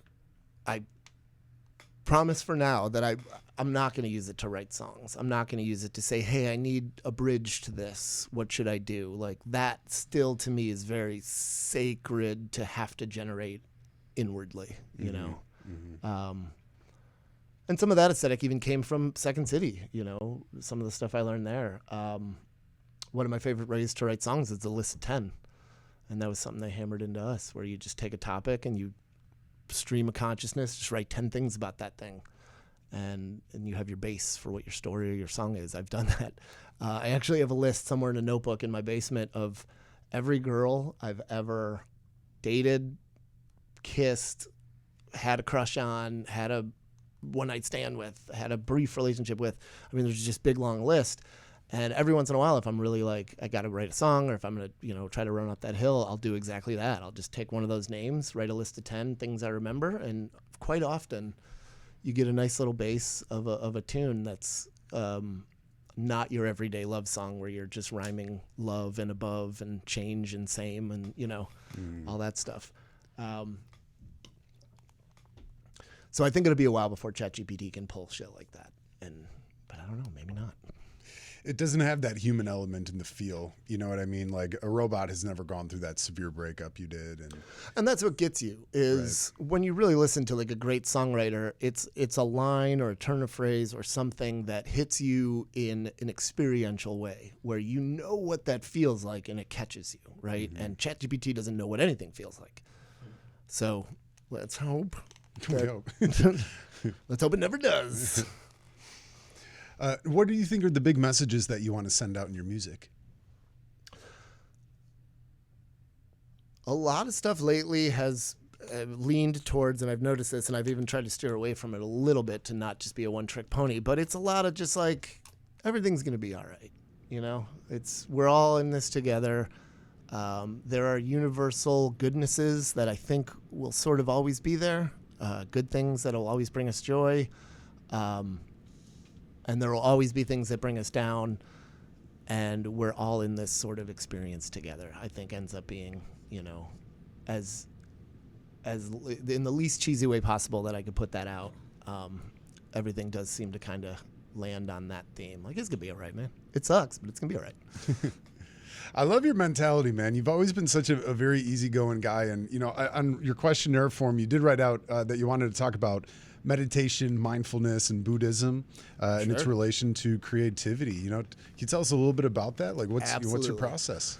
So that has been something that I've been into. I started meditating with like apps like Headspace and the like about 10 years ago, and I found it to be pretty cool. I noticed immediately that I slept better when I did it, and that I, again, had a little bit more ease. And under this easygoing surface, there's plenty of, shitty anxiety and, depressive, plenty, I wouldn't be a songwriter if I wasn't. So as COVID really kicked in and everybody's mental health stuff really kind of bubbled to the surface, no matter who you were, I leaned into that stuff pretty heavily. I started taking a couple, asynchronous courses where you sign up for the thing and can watch it whenever you want. And got a lot of cool ideas from that, leaning towards mindfulness, insight, meditation through people like Jack Kornfield, Sharon Salzberg, and then started getting a little more into it in terms of community. So I started working with a online community called Dharma Moon.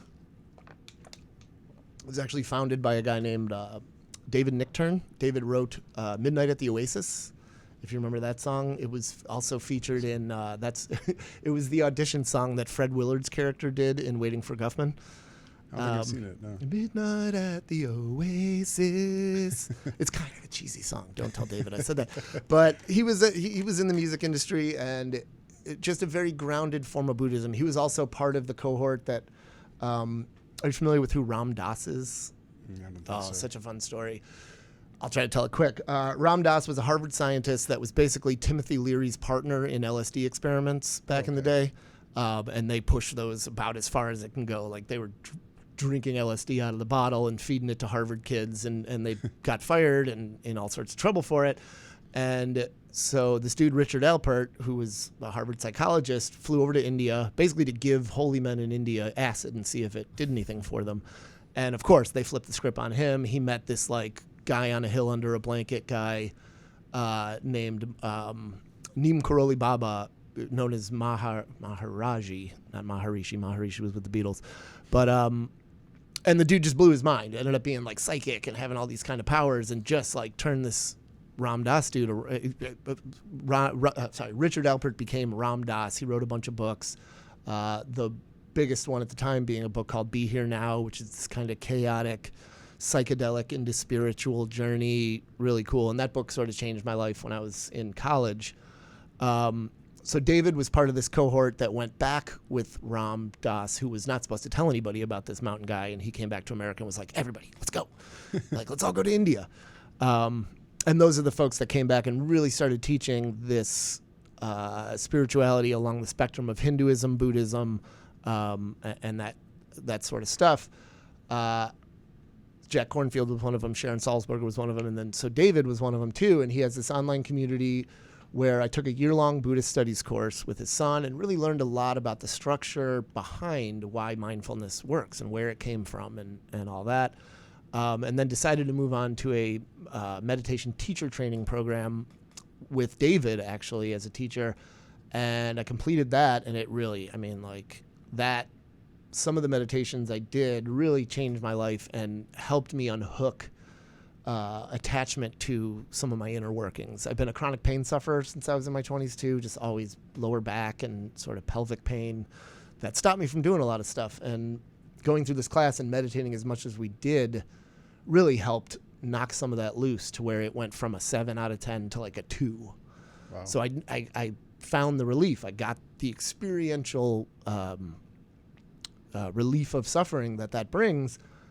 And we learned how to teach in a very secular way. You know, you pull the mindfulness stuff out of the Buddhism to be able to teach it. One of my favorite things one of my teachers used to say is you can use mindfulness to become a sniper, right? Like it until you bring in compassion, it's not spiritual necessarily. It's not Buddhism. It's just self-help.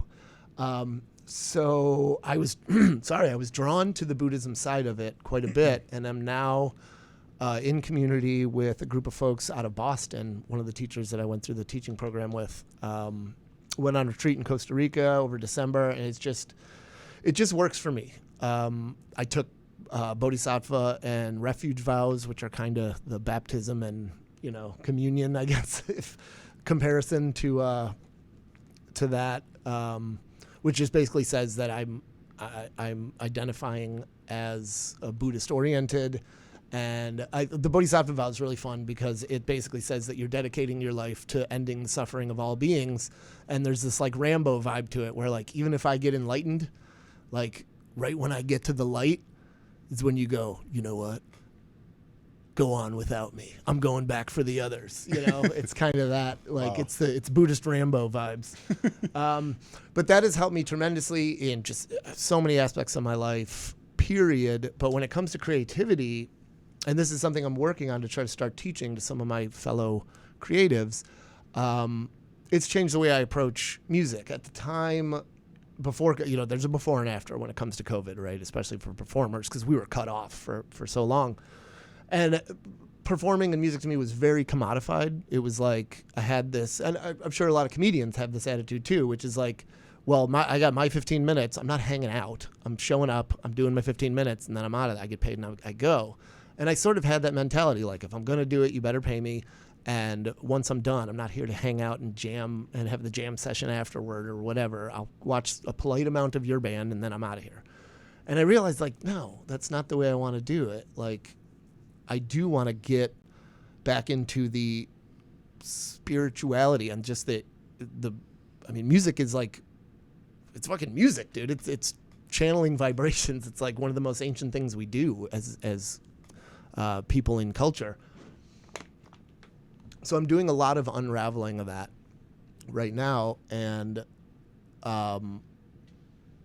what mindfulness gives you is a glimpse. It gives you a little bit of a pause before your brain does the thing that it's going to do, right? We're all pattern conditioned people. And I just noticed all these sort of negative habits that I had when I was playing music that I could slowly detach and let slip away. So that idea of I'm playing at the sports bar and nobody's paying attention. I'd sit there all pissed off and making weird eye contact with everybody that walked past going, you're going to hit the tip jar? You know, like, and that's no way to be. Like, that sucks. That sucks for everybody. Nobody's enjoying me playing and I'm not enjoying playing. And like, it's a closed loop of shit.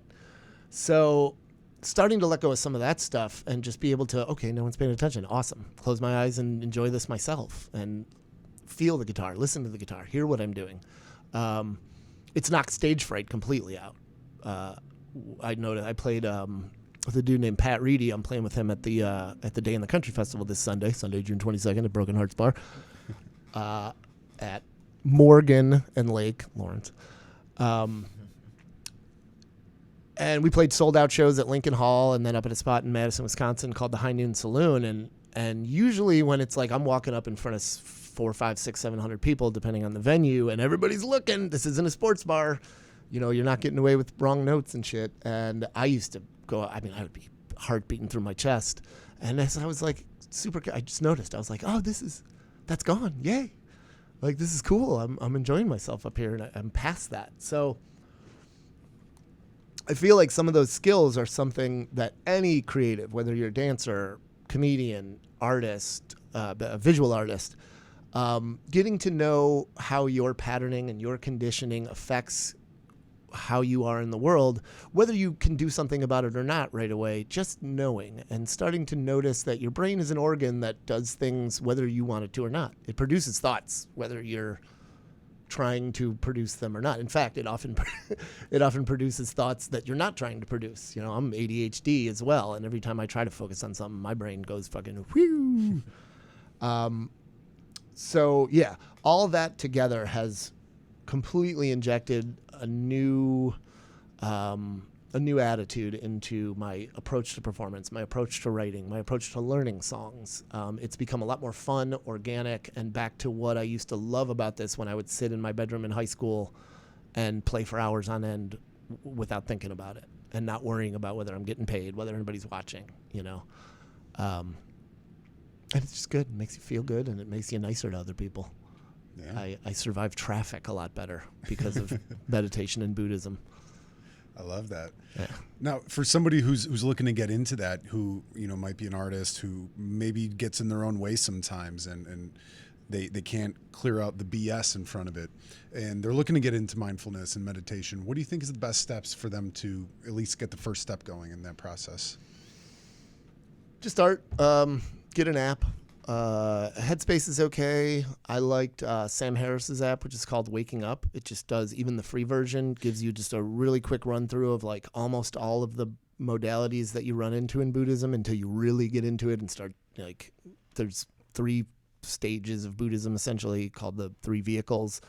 And the first 2 are all about first inner work and then expanding that inner work outward compassionately. And then when you get into the stuff that is the more visual elements of Buddhism, where there's demons and gods and taras and dakinis and all this symbolic image, that's the 3rd phase, and that's a toe dip that you don't have to do. You know, that's more for the culturally Buddhist people that were born into it and stuff, the robes and the monks and all that. Whereas with Western Buddhism, it's really it's just like therapy. It's like you work on yourself so that you can be a vessel of helping others. And Sam's app does a really good job of running you through the phases of that and some of the modalities of compassion, meditation, and mindfulness of thoughts, mindfulness of breath, mindfulness of senses. And then community, like don't be afraid to go check out your local little Buddhist Sangha. That might, there's one in Beverly that meditates every Sunday at the castle. You know the castle, right? Oh, yeah. The old Givens Castle that is sort of the symbol of Beverly proper. I went to preschool there, so did my kids. So it's that. I also go into raves there, so that building holds significant meaning for me. It's a cool place to go and meditate. And then it's like any other practice, you got to do it. You can't just do it a couple times and go, all right, I did it. I checked it off. I'm mindful now. It's not going to stick. I even notice after 10 years of doing this, if I take 2, 3, 4 days off, I get squirrely and I have to get back into it. It's like working out. It's like using a muscle, like you said. It's a muscle. It's an organ. Totally. If I worked out, I would be able to confirm that. It's the same thing. It's you gotta keep up with the ground, man. It's like climbing up a sand dune. You keep sliding back if you don't keep moving, right? Exactly. What's your take on psychedelic therapy? Oh, more, please. I love it. I wish I wouldn't have wasted all my good psychedelics on my dumb young self, because I did a lot when I was in my early 20s, and some of it was just stupid. Like, it wasn't for, some of it was really great. It was going out with a group of friends into the woods and really freaking out on some psychedelics and having a great time. And some of it was just like taking a half a hit before work because you're bored and you wanted to spice up your day. And a lot of that stuff, when I developed some anxiety issues and stuff in my 20s, I couldn't fuck with it, because anytime I would eat mushrooms, do anything like that, anxiety would just flop on top of me, and it would be maybe not a bad trip, but I would have to do a lot of shit to steer myself out, or just out-drink the mushrooms were usually the way to do it. So now I've gotten back into it a little. I've done the microdosing thing. And I find it really does, like, it's very hard to describe, but there's just this tiny layer of space that comes from doing that. Like depression becomes a little lighter, anxiety becomes a little lighter because of that. I have not done like any of the ketamine type stuff, but also like, it was about 2 years ago, I got a little mushroom chocolate bar and ate the whole thing and kind of blew the doors off. Like, I was home alone, had the house to myself, and I did the thing. And there was some breakthroughs. Having some of this new modalities of mindfulness, meditation, I was able to lock in really well, and I think really use psychedelics for the benefit, not just to get fucked up and go scream and holler in the woods. Right. Which is still fun too. Like, do that too, or go take them at a concert. Yeah, fuck yeah. But I think I'm past that phase and into the more therapeutic approach. Mm-hmm. There are plenty of people in my life I wish I could kidnap and take to an ayahuasca ceremony, and I just feel like, this is going to help you. You're going to go do this, or just feed a bunch of mushrooms, but you're not allowed to do that to people. Womp womp. Yet. Yeah. No, I'm with you, man. I think so many things that I've read about it, it's just like they're even saying that they should have politicians do it, just to have that empathy feeling of it, where you feel like you're a part of the universe. It's not just you as this person in public politics and who's up on this podium, but man, you're a real organic being within the world, man, and your actions have consequences. And I think it's important for everyone. I think I know for a fact it would change a lot of the crime in the city if a lot more people did it. But here we are condoning alcohol and other things. I mean, yeah, if we could go back and to the beginning of, what are we picking as our vices? I mean, we went with some rough ones, mm-hmm. Alcohol and being the sort of main thing we do as a culture. It's like you're expected almost to do that. You go to a ball game, you drink beers. You go to whatever. Especially in Chicago. We're some drinkers. Wisconsin has its beat, I think, but but we do our diligence here. There was a saying, and I feel like it came from Ram Dass in Be Here Now, and I think it was when he fed a bunch of acid to this blanket dude, Maharaji, and it didn't really have any effect. And the guy kind of fucked with him a little bit and was like, I'm all fucked up. And then he was like, no, I'm not. I'm fine. This is nothing. And the guy's like, you just took a lot of fucking acid, dude. And he's like, yeah, this seems like a really cool tool. And the way I think he described it is he said it lets you into the room with God, but you gotta leave. You know, and that's kind of what happens. It's very hard to bring stuff back from a psychedelic trip. I love. Do you know Shane Moss, the comedian? I don't think so. He was the bumper voice on Comedy Central for a long time, so you'll recognize his voice immediately. But he's now like the psychedelic comic. He got super into DMT. I'll send you a couple of the podcasts that he did. Some of my favorite podcasts he did with Pete Holmes, where Pete just lets him go and he talks about it. And he really does bring some of that vibe back that you can't, you know, that's hard to pin down, you know, where you just sound like a fucking lunatic describing something that was so vivid to you on your trip, you know. He's pretty good at that. And I feel like this meditation stuff is the hard way to get to that. A lot of the concepts are the same, a lot of the realizations are the same, but you're doing it more organically. Where I remember once, and I've described this, I often describe this to people sort of in regards to this question, is like, there was a time I was on mushrooms and I looked at a roll of toilet paper and I knew immediately, like, it wasn't that I sat there and deduced this, it was that I knew immediately that I was connected to like everything through this roll of toilet paper. Not only the people who worked at the factory that make the toilet paper and package the toilet paper and drive the toilet paper to the store, but the rain that fell on the field that, you know, grew the trees that became the paper that, you know, whatever, and the people that harvested it, and the person that invented toilet paper, the person that invented wiping your ass. It's all right there. And it wasn't that I sat there and spurted this in a you know, in a series where I was like, holy cow, it's that, then that. It was like you looked at the toilet paper and you just knew that. It just, you grokked it in that open psychedelic space. That's very close to what you do when you get into a meditative state, is that you really start to see the interdependence of things and the causes and conditions that are, you know, the goal in Buddhism is to sort of lose the sense of self, very similar to the goal in psychedelics is to like Ego death, right? Yeah. You can get there through meditation. It just takes longer typically. But that's a lot of it, is examining, looking for that ego and going, I didn't find it today either. You know, like I looked, I felt it. It feels like it's there, but I can't find it. The more you keep returning to that space, the more those same things start to kind of grok the same way, where you can look at something and see it as this whole series of interdependent causes and conditions. And that's everything. That's music, that's songwriting, that's performing, it's raising kids. It's like all of it. Amen to that, man. We are all a big pile of shit that we've been conditioned to believe since the moment you said, oh, me, Jack, right? Jack. Okay. I'm Jack, and all that stuff out there is not Jack, right? Like from that moment on, you're deluding yourself in some way. And psychedelics will rip you out of that. Meditation will ease you out of that. Right. And you know, I think it's something worth noting too, is, you know, you're not always going to solve your issues with doing hallucinogenic drugs, you know. And you can't feed them to everybody. There are some politicians that I don't want doing any, I don't want any more ideas coming into those people's heads. I believe we all know who we're talking about. But yeah, there's certain people that, no, don't give that guy anything. Just. Right.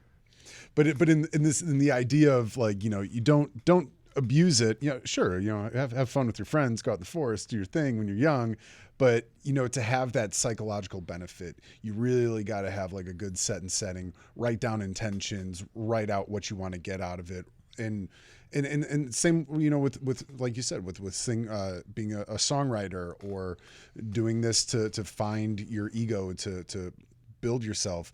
When you have that stuff written down, man, and even doing it through a meditative course, when you focus on it, you're able to break it down a little bit more.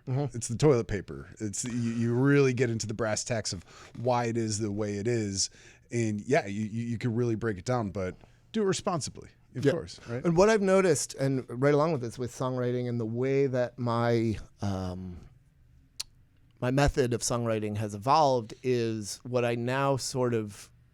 It really does come from the void, sort of. It's like something that you're hearing in your inner world, and that you want to capture. I like the Mitch Hedberg joke where he says, every time I think of something funny, I write it down unless there is not a pen nearby, and then I have to convince myself that what I thought was not funny. It is that. Like when I'm trying to write a song, it's way less now about this list of 10 and I'm going to structure it and I'm going to do this. It's like I'm going to listen, I'm going to hear something, I'm going to start copying it on my guitar, and then maybe a sound or a word or a syllable is going to come into my head, and that's where I start from. And so often now I'll get halfway or 2/3 of the way through a song and then realize like, oh shit, this is about this is about this ex-girlfriend, this is about this experience. Whereas sitting down and saying, I'm going to write a song about this ex-girlfriend doesn't yield as satisfying or pure of a result. And that's very much like a trust the process. And then the big thing, one of the biggest parts of noticing and where mindfulness comes in is how fast that fucking jerk-off editor in your head comes in to stop you because you're treading in what it would consider unsafe territory. Like it's like you're listening to these vibrations in your brain. No. That's not what we do. You know, we got to survive. You got to make money here. Like people have to like this. And it's like, shut up. And the amount of times I've had to, and now am becoming more able to get that editor out of the way and say like, no, stop it. I'm going to write this how it is. And then the world's going to get it. And I'm not going to write it for an audience. I'm going to write it for myself or write it for itself. Right. So yeah. Speaking of your music, I see you also brought your guitar here today too. I have to bring a guitar everywhere because I'm lefty and no one has a lefty guitar laying around. Do you think you maybe want to play a couple songs for us? I would love to. We'd love to have you perform, my friend. Let me bust out my lyrics because I am a brain dead dad who can't remember anything. You're busy. Your brain's on overdrive, man. How old are your kids now? 8 and 6. Ooh, you got your hands full. I was told by what turns out to be a liar that things get easier. Like there's like a whole nother world that opens up after your youngest turns 6. And so far, it's absolute bullshit. No, not at all. So yeah, I'm in it, man. They're smart. It's what sucks is they're smart, so you can't really con them like you want to and like think you can, where you just have some parental trope to be like, hey, this is, you know, how this got. They take me to task so often. Like, well, why? What do you mean Santa Claus is blah, blah, blah? And you're like, fuck, man. You're going to figure this out, aren't you? Yeah, I'll get my guitar. All right, brother. I'll get her going. And I'm not going to trip on the headphone cord. All good. We do it all the time. Yeah, we were commenting. You saw the Polish last name, so I have to, again, be mindful of my clumsiness. You got a name for your guitar? The person who built this for me named it. This is built by a dude named Devin Champlin. He was the, you know what, this strap's getting in the way. Let me fix this real quick. So there's a guy that builds guitars in Madison, Wisconsin. His name's Todd Cambio. He runs a company called Fraulini Guitars, and he builds specifically guitars that are built in the old-timey way. So like guitars from the 20s and 30s were very much built differently than they are now. Like now they have all these, you know, bracings and all this stuff to make it, to optimize the sound, whereas back then they just didn't know all that stuff, so they had different kinds of bracings, but then those guitars sounded different. So he has this very specialty way of doing things where he builds them in the old way. And he's gotten guitars into the hands of like Ben Harper plays his guitars. I think Mike Seeger before he passed away, which is from the Pete Seeger family. And we used to throw these parties every year where people would come up and play old-timey music, and I went up to one of them and met his apprentice at the time, a guy named Devin Champlin, and he was like, man, I'll build you a guitar, like, if you want, and I was like, cool, and I gave him the specs of a guitar that I really liked, and he was, you know, and the guitar that I liked was like a $6,000 fucking masterpiece at this shop I was working at out in Frankfurt called Down Home Guitars. And he goes, yeah, man, I'll build that for you for like $1,000. And I was just like, oh my God, fuck yeah. So he hand built this whole thing. It's a copy of a Gibson Nick Lucas, which again, I feel like he operated in like the 40s and 50s. But the interesting thing, if there's any guitar nerds out there, most guitars the neck meets the body at either the 12th fret or the 14th fret. That's kind of the two standards. This one meets at the 13th, which you have to sort of round out the back to compensate for that, and it just gets this really interesting, and to me, I like bass. It gets a nice, warm, bassy sound that I really like. So this is what's funny is he called his company Champ Tone Guitars, and then he got a cease and desist by a company called Champ Tone. So this is one of only probably a dozen guitars that company ever made.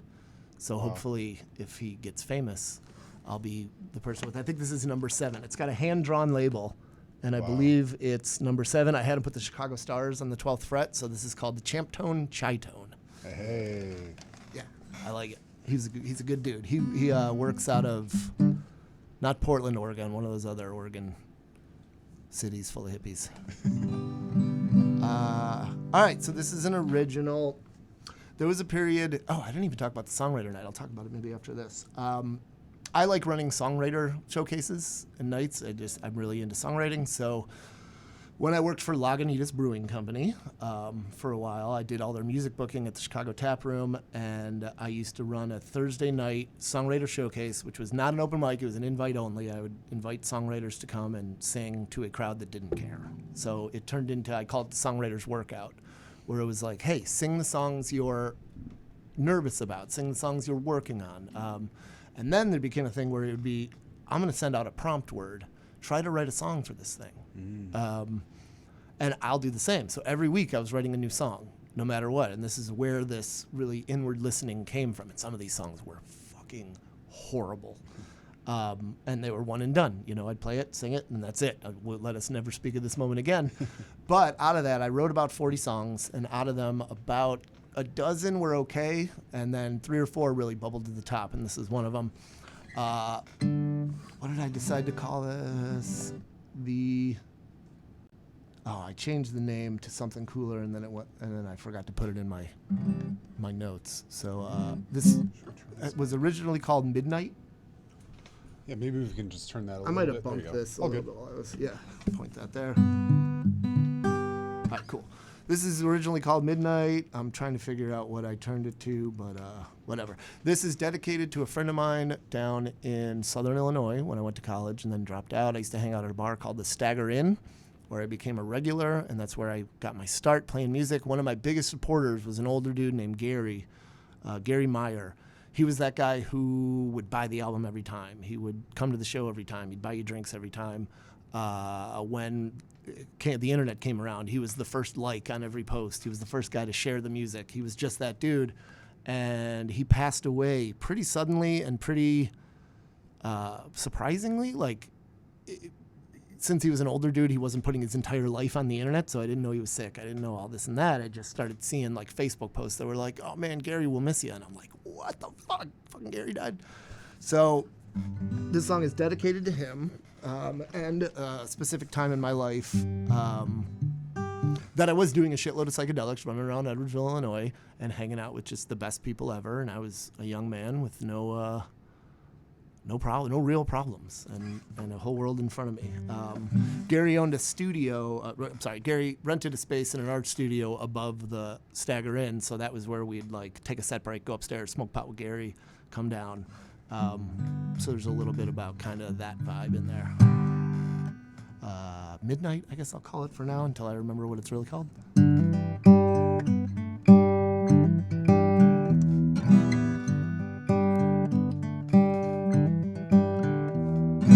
Midnight, all them girls come out and chase you around the graveyard. Open my mouth, that joke fell out and everybody heard. Holes in the clouds and the moon come down and sharpen all the angles. Don't mind me, ain't nothing to see, just floating undisturbed. But oh my man, the light went out, way out. Climb the stairs of darkness low. You can call your dogs or call them off.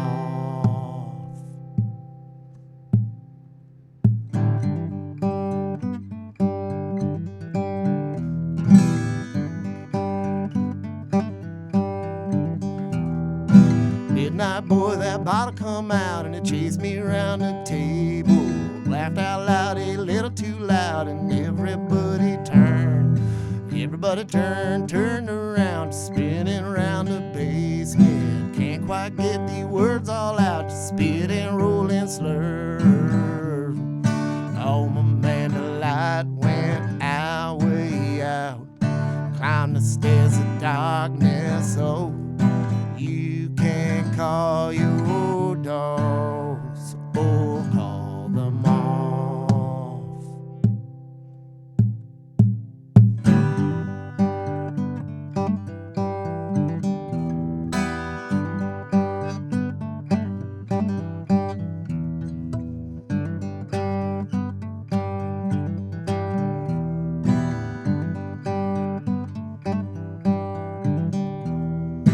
Midnight autumn songs run out, we chased them, just like all them girls in town teased us at the bar.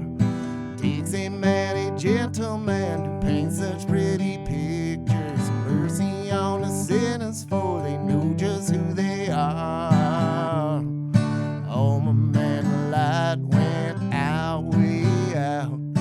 Climbed the stairs of darkness, oh, you can call your dogs or call them off.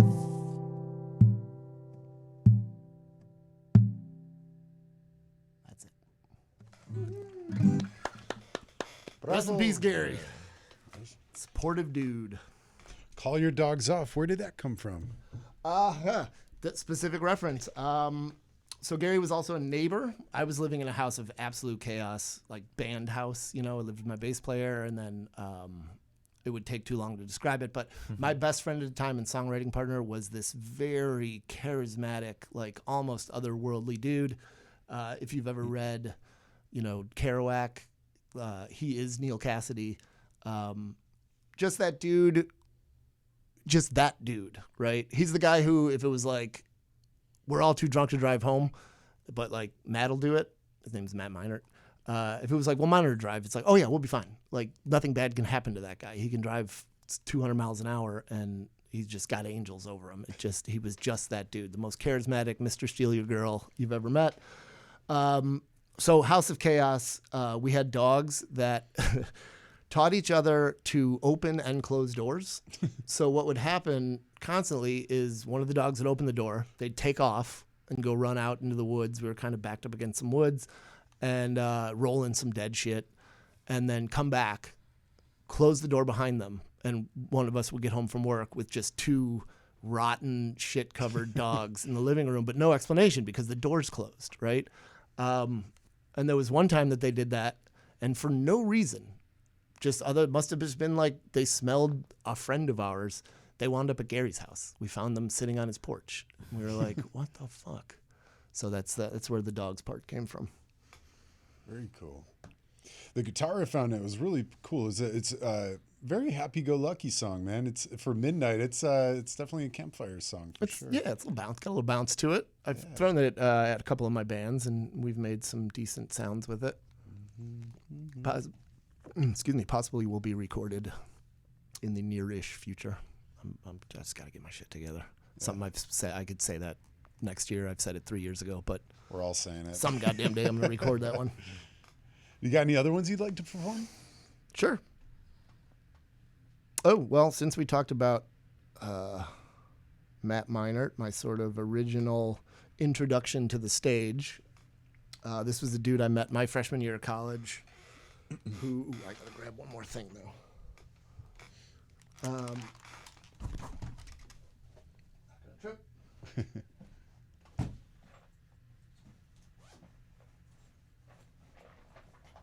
He's grabbing a joint. This is a dude I met my freshman year of college, and I was making a decision during that time as to whether or not I wanted to return to this town that I wasn't super into. My first year of college in the dorms just kind of sucked. I didn't fit in. Me and one other dude, like-minded dude, a guy named Jared Harris, kind of found each other and switched roommates to live together. And he wasn't sure he was coming back. I wasn't sure I was coming back. We were both friends with this dude named Matt Meinert, who he had a wonderful voice. He wrote cool songs. He played cool songs. He's the guy who introduced me to music like John Prine and Jim Croce and sort of real rootsy stuff. And we immediately became thick as thieves. And then came back up to Chicago, and I was kind of a rave kid in 1999. Like I spent that summer going to house parties and big raves and the Dalton Expo Center and all these things. And I had it in my mind that I wanted to be a house DJ because I could see one person could move a crowd of 15,000 people just so massively. So I'm making this decision, like, I don't know if I'm going to go back down there and try to play music with Matt, or if I'm going to stay up here and get some DJ equipment and just start doing that. And I got a call on an answering machine, right? He left a message and just said, he goes, "Hey, man, I rented us a house, so we're a band now." And I was like, oh, okay. So I gave it a shot. I went down, and almost immediately, like the first week we were down there, we had gigs, we're playing and doing the thing, and I just never looked back. And we were best. We were known as Matt and Matt, the Matts.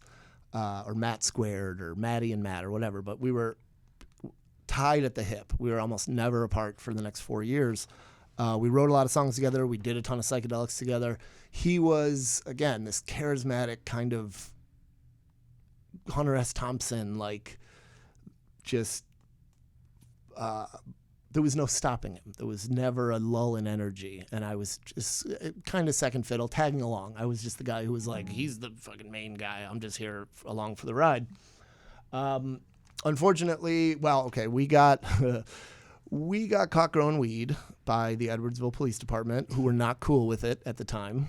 This was not in the era of legal weed by any stretch of the imagination. And they treated it like they fucking got Walter White, right? Like... And Matt got arrested and went down with like felony charges and all this crazy shit. Nothing happened to me because we weren't growing it in my house. We were growing it in his. So they just the cops knew I was connected, and they decided to make my life kind of a living hell. It ran me out of town, basically. Like that's one of my claims to fame is I've been run out of a town like a villain cowboy for creative gardening. But so talking about the prompts. 2 weeks in a row, first prompt was leaving, and I wrote a song about getting kicked out of town. And then the second prompt was about arriving. Returning. And so Matt got really into cocaine, really bad. And not just doing it, but supplying it. I think he was responsible for most of the cocaine from Springfield, Illinois, on down through the rest of Illinois. Like it was a lot. And he got out of that world a little bit, moved down to Texas, had a family, was still doing a lot of things that could get him killed. And we had a falling out. He went through a patch where you couldn't hang out with him. He was just a cocaine maniac. So everything was a 5-day bender, and you were probably getting punched in the face at some point. We reconnected when I got married. And started our relationship up again, and it was going good, and he wasn't doing any of that shit, and it wasn't always like this, oh God, he's going to die. I'm waiting for that phone call. He's going to die. And then he went fishing with his son, and he fucking hit a log with his boat, and he fell off, and the propeller hit him, and he fucking died. Jeez. The craziest part is his 2-year-old, redneck little shit from Southern Illinois, moved to Texas, the boat beached after that happened. His 2-year-old got out of the boat, spent the night in the woods by himself, and then found the cops himself in the morning. Like he found the search team, came walking out of the woods and was just like, I need some juice. But it took him days to find the body of my friend, and they finally did. And it was like this very devastating thing for my friend group from down there.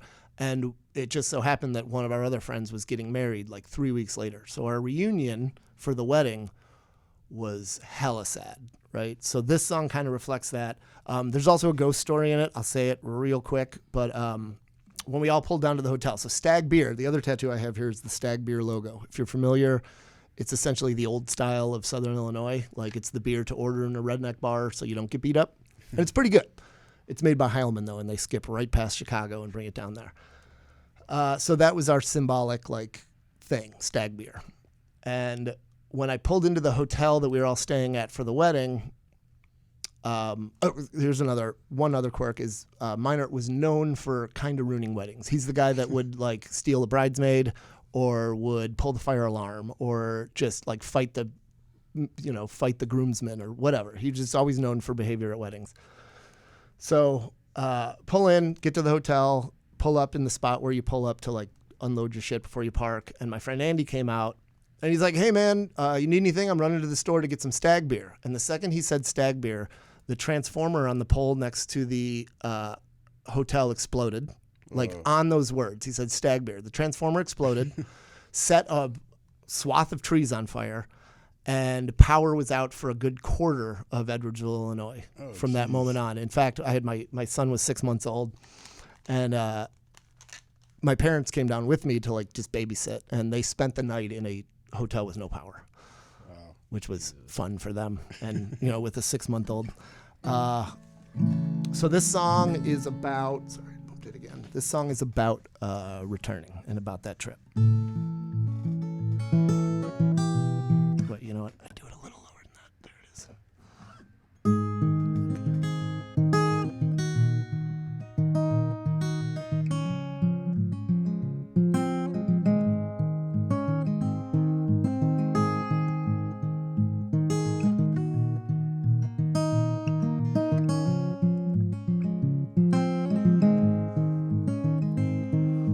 Driving, making time, passing Springfield down 55.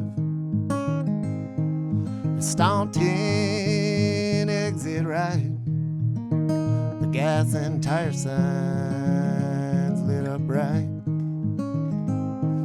Them towers up ahead, blinking slow, blinking red. Keep on till we don't. The sign says welcome, but townies won't. But I still dream about you now and then. Know I write them down sometimes, man, it's tough to read them back again.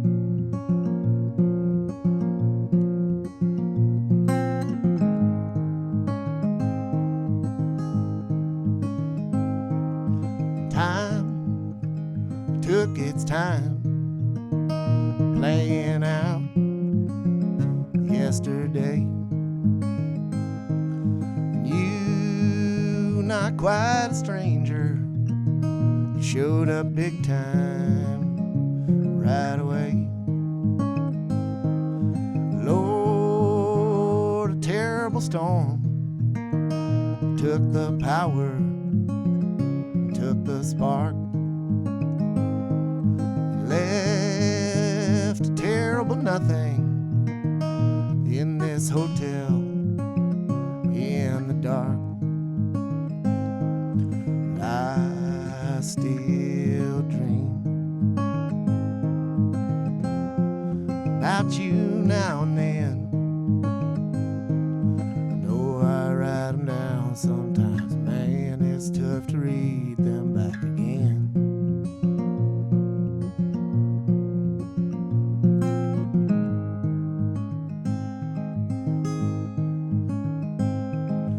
I still dream about you now and then. Oh, I write them down sometimes, man, it's tough to read them back again.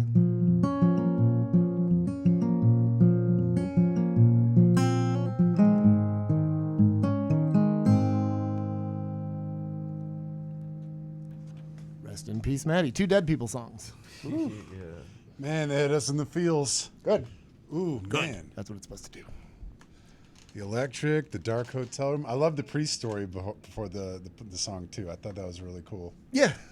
He didn't manage to ruin the wedding, though. The power did not go out at the wedding, so That's good. mission not accomplished there, Maddie. You got to do something. You got to try again next time one of us gets married, buddy. Yeah, send in a tornado maybe. There you go. Yeah. Whew, man. I got the chills. I don't know about you. Man, that was cool. Thanks, man. And what's your writing process like when you're sitting down to write? Do you light a candle? You smoke a little J? What's your go-to? There's no necessarily pregame for it. It's It really is about catching the wave of an idea when it hits you. I've noticed that even if I try to catch just the beginning of it, like if I hear something and I go, oh shit, that sounds cool, I'm twirling around on the guitar and like a melody pops into my head. If I only put that in my little voice notes and like I'll come back to it later, it just piles up and becomes something that is in the pile of things I never finished. So it really comes down to being like, no, I have to stop what I'm doing, which means I have to have the time to do that and the space to do that and follow it through. And when I do that, same as what happened with that song, I started with that prompt of returning and really tried to listen to what my body and what my innermost self, what the void, was speaking to me. And it took me a while to really realize what I was writing and that it was about this experience of going back down to this town with such a heavy loss weighing over the experience. And still having a joyous experience where I'm seeing my friends for the first time in a long time. It's a wedding. My buddy's getting married, like all these good things are happening, but in the background, we're like, fuck, man, it's not the same, Yeah. So that's what it is, man. You just got to follow it through. It was powerful, man. It was very, very powerful. Thank you. I think we got time for one more. Do you got one more in you? I'm getting a little parched, so no maybe worries. not. But I'd like to. What I would, I guess, like to pitch is the related to all the songwriting stuff show that I do now with a couple of guys. One of them being Lawrence Peters from the Lawrence Peters outfit. The other being Brandon Good, singer-songwriter that moved here a shortish time ago. That's been really doing his thing on the country side of things. I think who did he play? He used to play. Was it Flatfoot 56? He was in a fairly famous band for a little while too. Out of the loop, I forget, but I think it was Flatfoot 56. I might be wrong. Fuck. Sorry if I am, Brandon. But he's doing his thing. We're all doing our thing, and we decided to converge and actually they brought me on board after it had already started, but it's a songwriter night similar to what I used to do at Lagunitas at the Hideout once a month. But instead of being the standard, like sit on a stool, just acoustic guitar, one person at a time, we invite you to bring your band so that we can hear, so that an audience can hear what these songs sound like in their full glory, right? And we still include, we took that idea of the prompt word and we use that now for that, and which is really cool because not only do you get to see how a songwriter takes a prompt and runs with it, because like, let's say the word is sweatpants, right? Or whatever it is. Some people take south that. Side of you. Yeah, right. I keep trying to push that word. I'm like, sweatpants this month. No, nobody wants to do sweatpants. I just creased and ironed my St. Rita sweatpants. No, but what you get is some people take that as very loose and just the word might not show up in the song might not. It's just like you take that and the idea goes from there. Some people write a song about sweatpants, and then the other cool layer is seeing how they teach it to their band, knowing you guys don't have that much time to learn these songs. It's not like we're all living in a garage together like back in the day. We're all adults. So to be able to see like the unfolding of talent that comes with someone writing a new song, teaching it to their band, and then performing it for the first time, super duper cool. So we do that at the Hideout on a Thursday every month, and the next one coming up is July. Where is it? Please tell me I have it on my calendar. I think we said the 10th. I'll double check and make sure I correct anything on the socials with this too, but I believe it's July 10th. The Hideout is such a cool place too. It's the best. I was just looking on to because I saw that you had it on your question form, and I was just like, I gotta do some research on the Hideout. I didn't know it was a boarding house back in the day. Oh, there's so much history to that place. Yeah.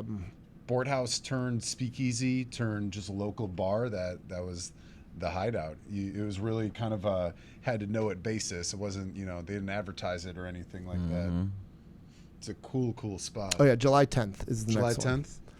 July 10th is the next one. We do 3 artists, one of them being a host, which will be the Lawrence Peters outfit this time around. We got Andy Miller and the 145s are doing their record release as the headliner at that one. and I forget who else we have. I'm sorry, but we always have 3 artists, one being a host, and then we add a song. We also have them do a Chicago cover, so a song that inspired you by another Chicago artist. So we've had some really cool interpretations of stuff. Sweet. Across the board too. It's geared towards kind of country Americana, but you can kind of do what you want too. And so like I've covered Ohm, which is Macy Stewart and Sima Cunningham. We've seen covers of like Jason Molina. I'm waiting for someone to do Jesus Lizard, but no one's done it yet. Or Ministry or something else that's loosely out of Chicago. But yeah. Some country Kanye would be pretty cool. Country Kanye. Well, let's give him a minute to figure his shit out before we give him any of his flowers. But yeah, that's the vibe. Like, Very get cool. weird, get creative. Go Chicago. Yeehaw. Yeah, yeehaw. Now, if there was one song that you've always wanted to write, what do you think that song would be? Oh, God. Also, Lawrence said, "Thrifty Kid is the middle band." Thrifty Kid is the middle band. Lawrence, you listen the whole time? You're It's a crazy. good man, Lawrence. You're a good man, Lawrence. He is. He's a supportive fella. Actually, the last time I did something like this, it was with him because during the Hideout's COVID shutdown, Lawrence had his own little talk show on their streaming service. So Oh, cool. we talked for a good while about some cool shit on that. A song I wish I could write. I just wish songwriting mattered a little more. Like I look at this world we got before us and the turmoil and all this stuff, and I don't think it's super unique. I think the late 60s were similar, right? Where the world felt like it was falling apart, the country felt like it was being torn in two, all these other things, and you had like a galvanizing force, like something like Bob Dylan sort of almost narrating it poetically. And now I don't know where that is. I know it's not happening with, sorry Swifties, but Taylor Swift is not the Bob Dylan of this generation. You could start to Timothy look towards Chalamet is. you could start to look towards hip hop towards some of that, but I think, the people that really have the most poetic voices in hip hop are using it to do hip hop stuff, like Kendrick, right? Yes, he's writing for the culture and he's doing a lot, but a lot of it is he wrapped a lot of it up in just beefing with Drake or just, maintaining other beefs and dominance and the tropes that come with hip hop.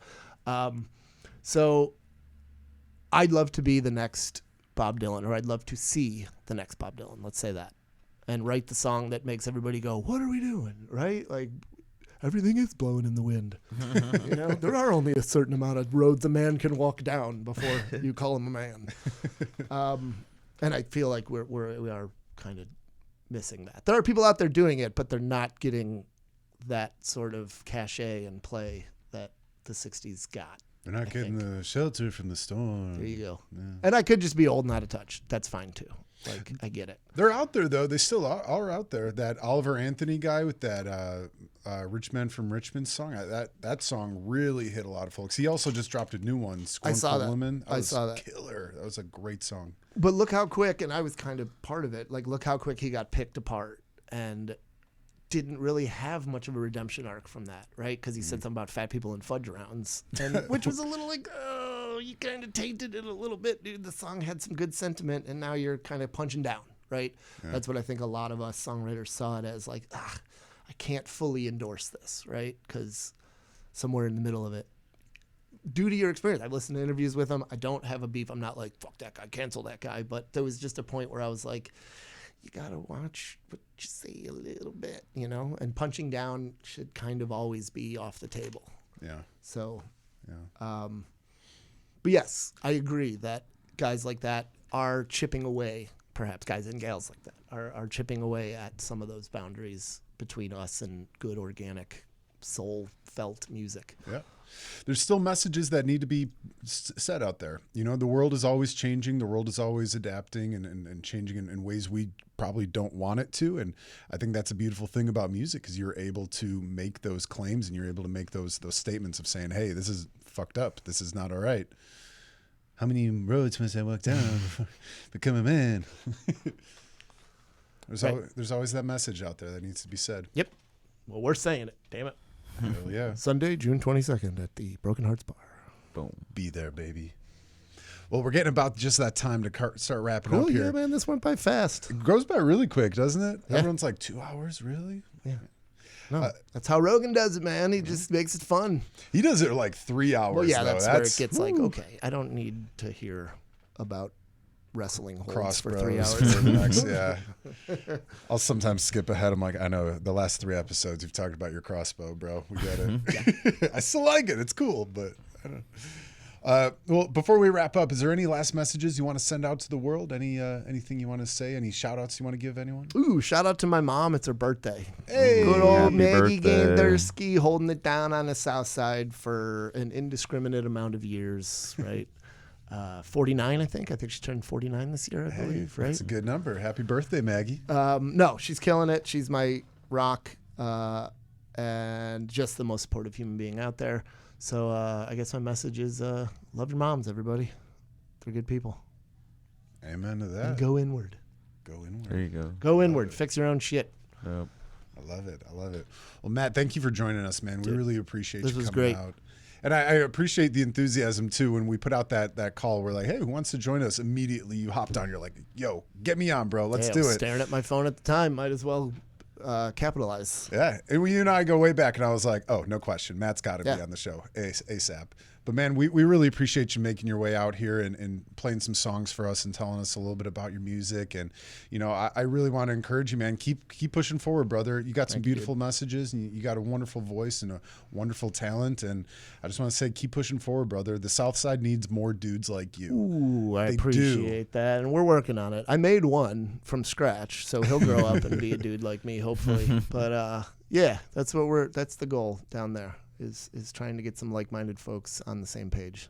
Well, Definitely. you're doing the work, brother. You're absolutely doing the work, and from what I've seen too, you know, we were talking about kind of the fall of the art scene, but really like because of guys like you and I'm gonna name drop a little bit. Do it. Uncle Sexy, my boy TJ Kennedy, He's doing it. That's the boy right there. Pat Yeah. Egan, all those guys. Yeah. They're Mouth Breather podcasts. All those guys are really pumping a lot into the South Side art scene, and I want to congratulate you guys. Definitely. Keep fucking doing it, Well, man. and They taking need it out elsewhere. That's the nice thing too. Is for a long time the South Side just had its own like the bands on the South Side play on the South Side and they don't come north. And a lot of those guys, Uncle Sexy, Shannon Baker, really Baker, kicking yeah. ass down there, man. She's a wonderful songwriter, and you can catch her like playing at an Oak Lawn bar tonight, but then at Beat Kitchen or Hideout or Martyrs another night, and it's. Her new album was terrific Yeah. too. I really enjoyed it a lot. We actually had her on the very first Talk Wins episode we ever did. No way. Yeah, we did in the room next door over here. We did a big holiday spectacular, and yeah, Shannon Baker came on, Oh, rad. as well as a lot of other friends from the Beverly scene. So, South Side represent. Southside represent. Gotta love it. Yeah, buddy. Gotta love it. The Shirish. Well, Matt, thank you again, brother. We sincerely you. appreciate it. And well, we're going to send it on out here for you guys.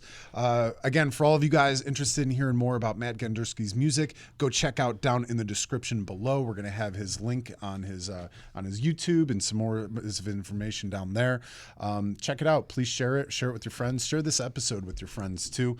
It doesn't cost you a single penny to just hit that like and share button, and it means the world to us artists. But yeah, at the end of every show, me and Jay always send you guys out with some words of wisdom, some things to walk away from with the show. I think Matt said it there. Call your mamas. Moms are very important. If you got heavenly mamas, send up a prayer up above and go inward, man. I think that'll be my challenge maybe for everybody. Either call your mama or maybe try practicing some meditation. They do go hand in hand. They really do. You often could use a little meditation after talking to your mom. And some people claim it's therapeutic too to Yeah. do it.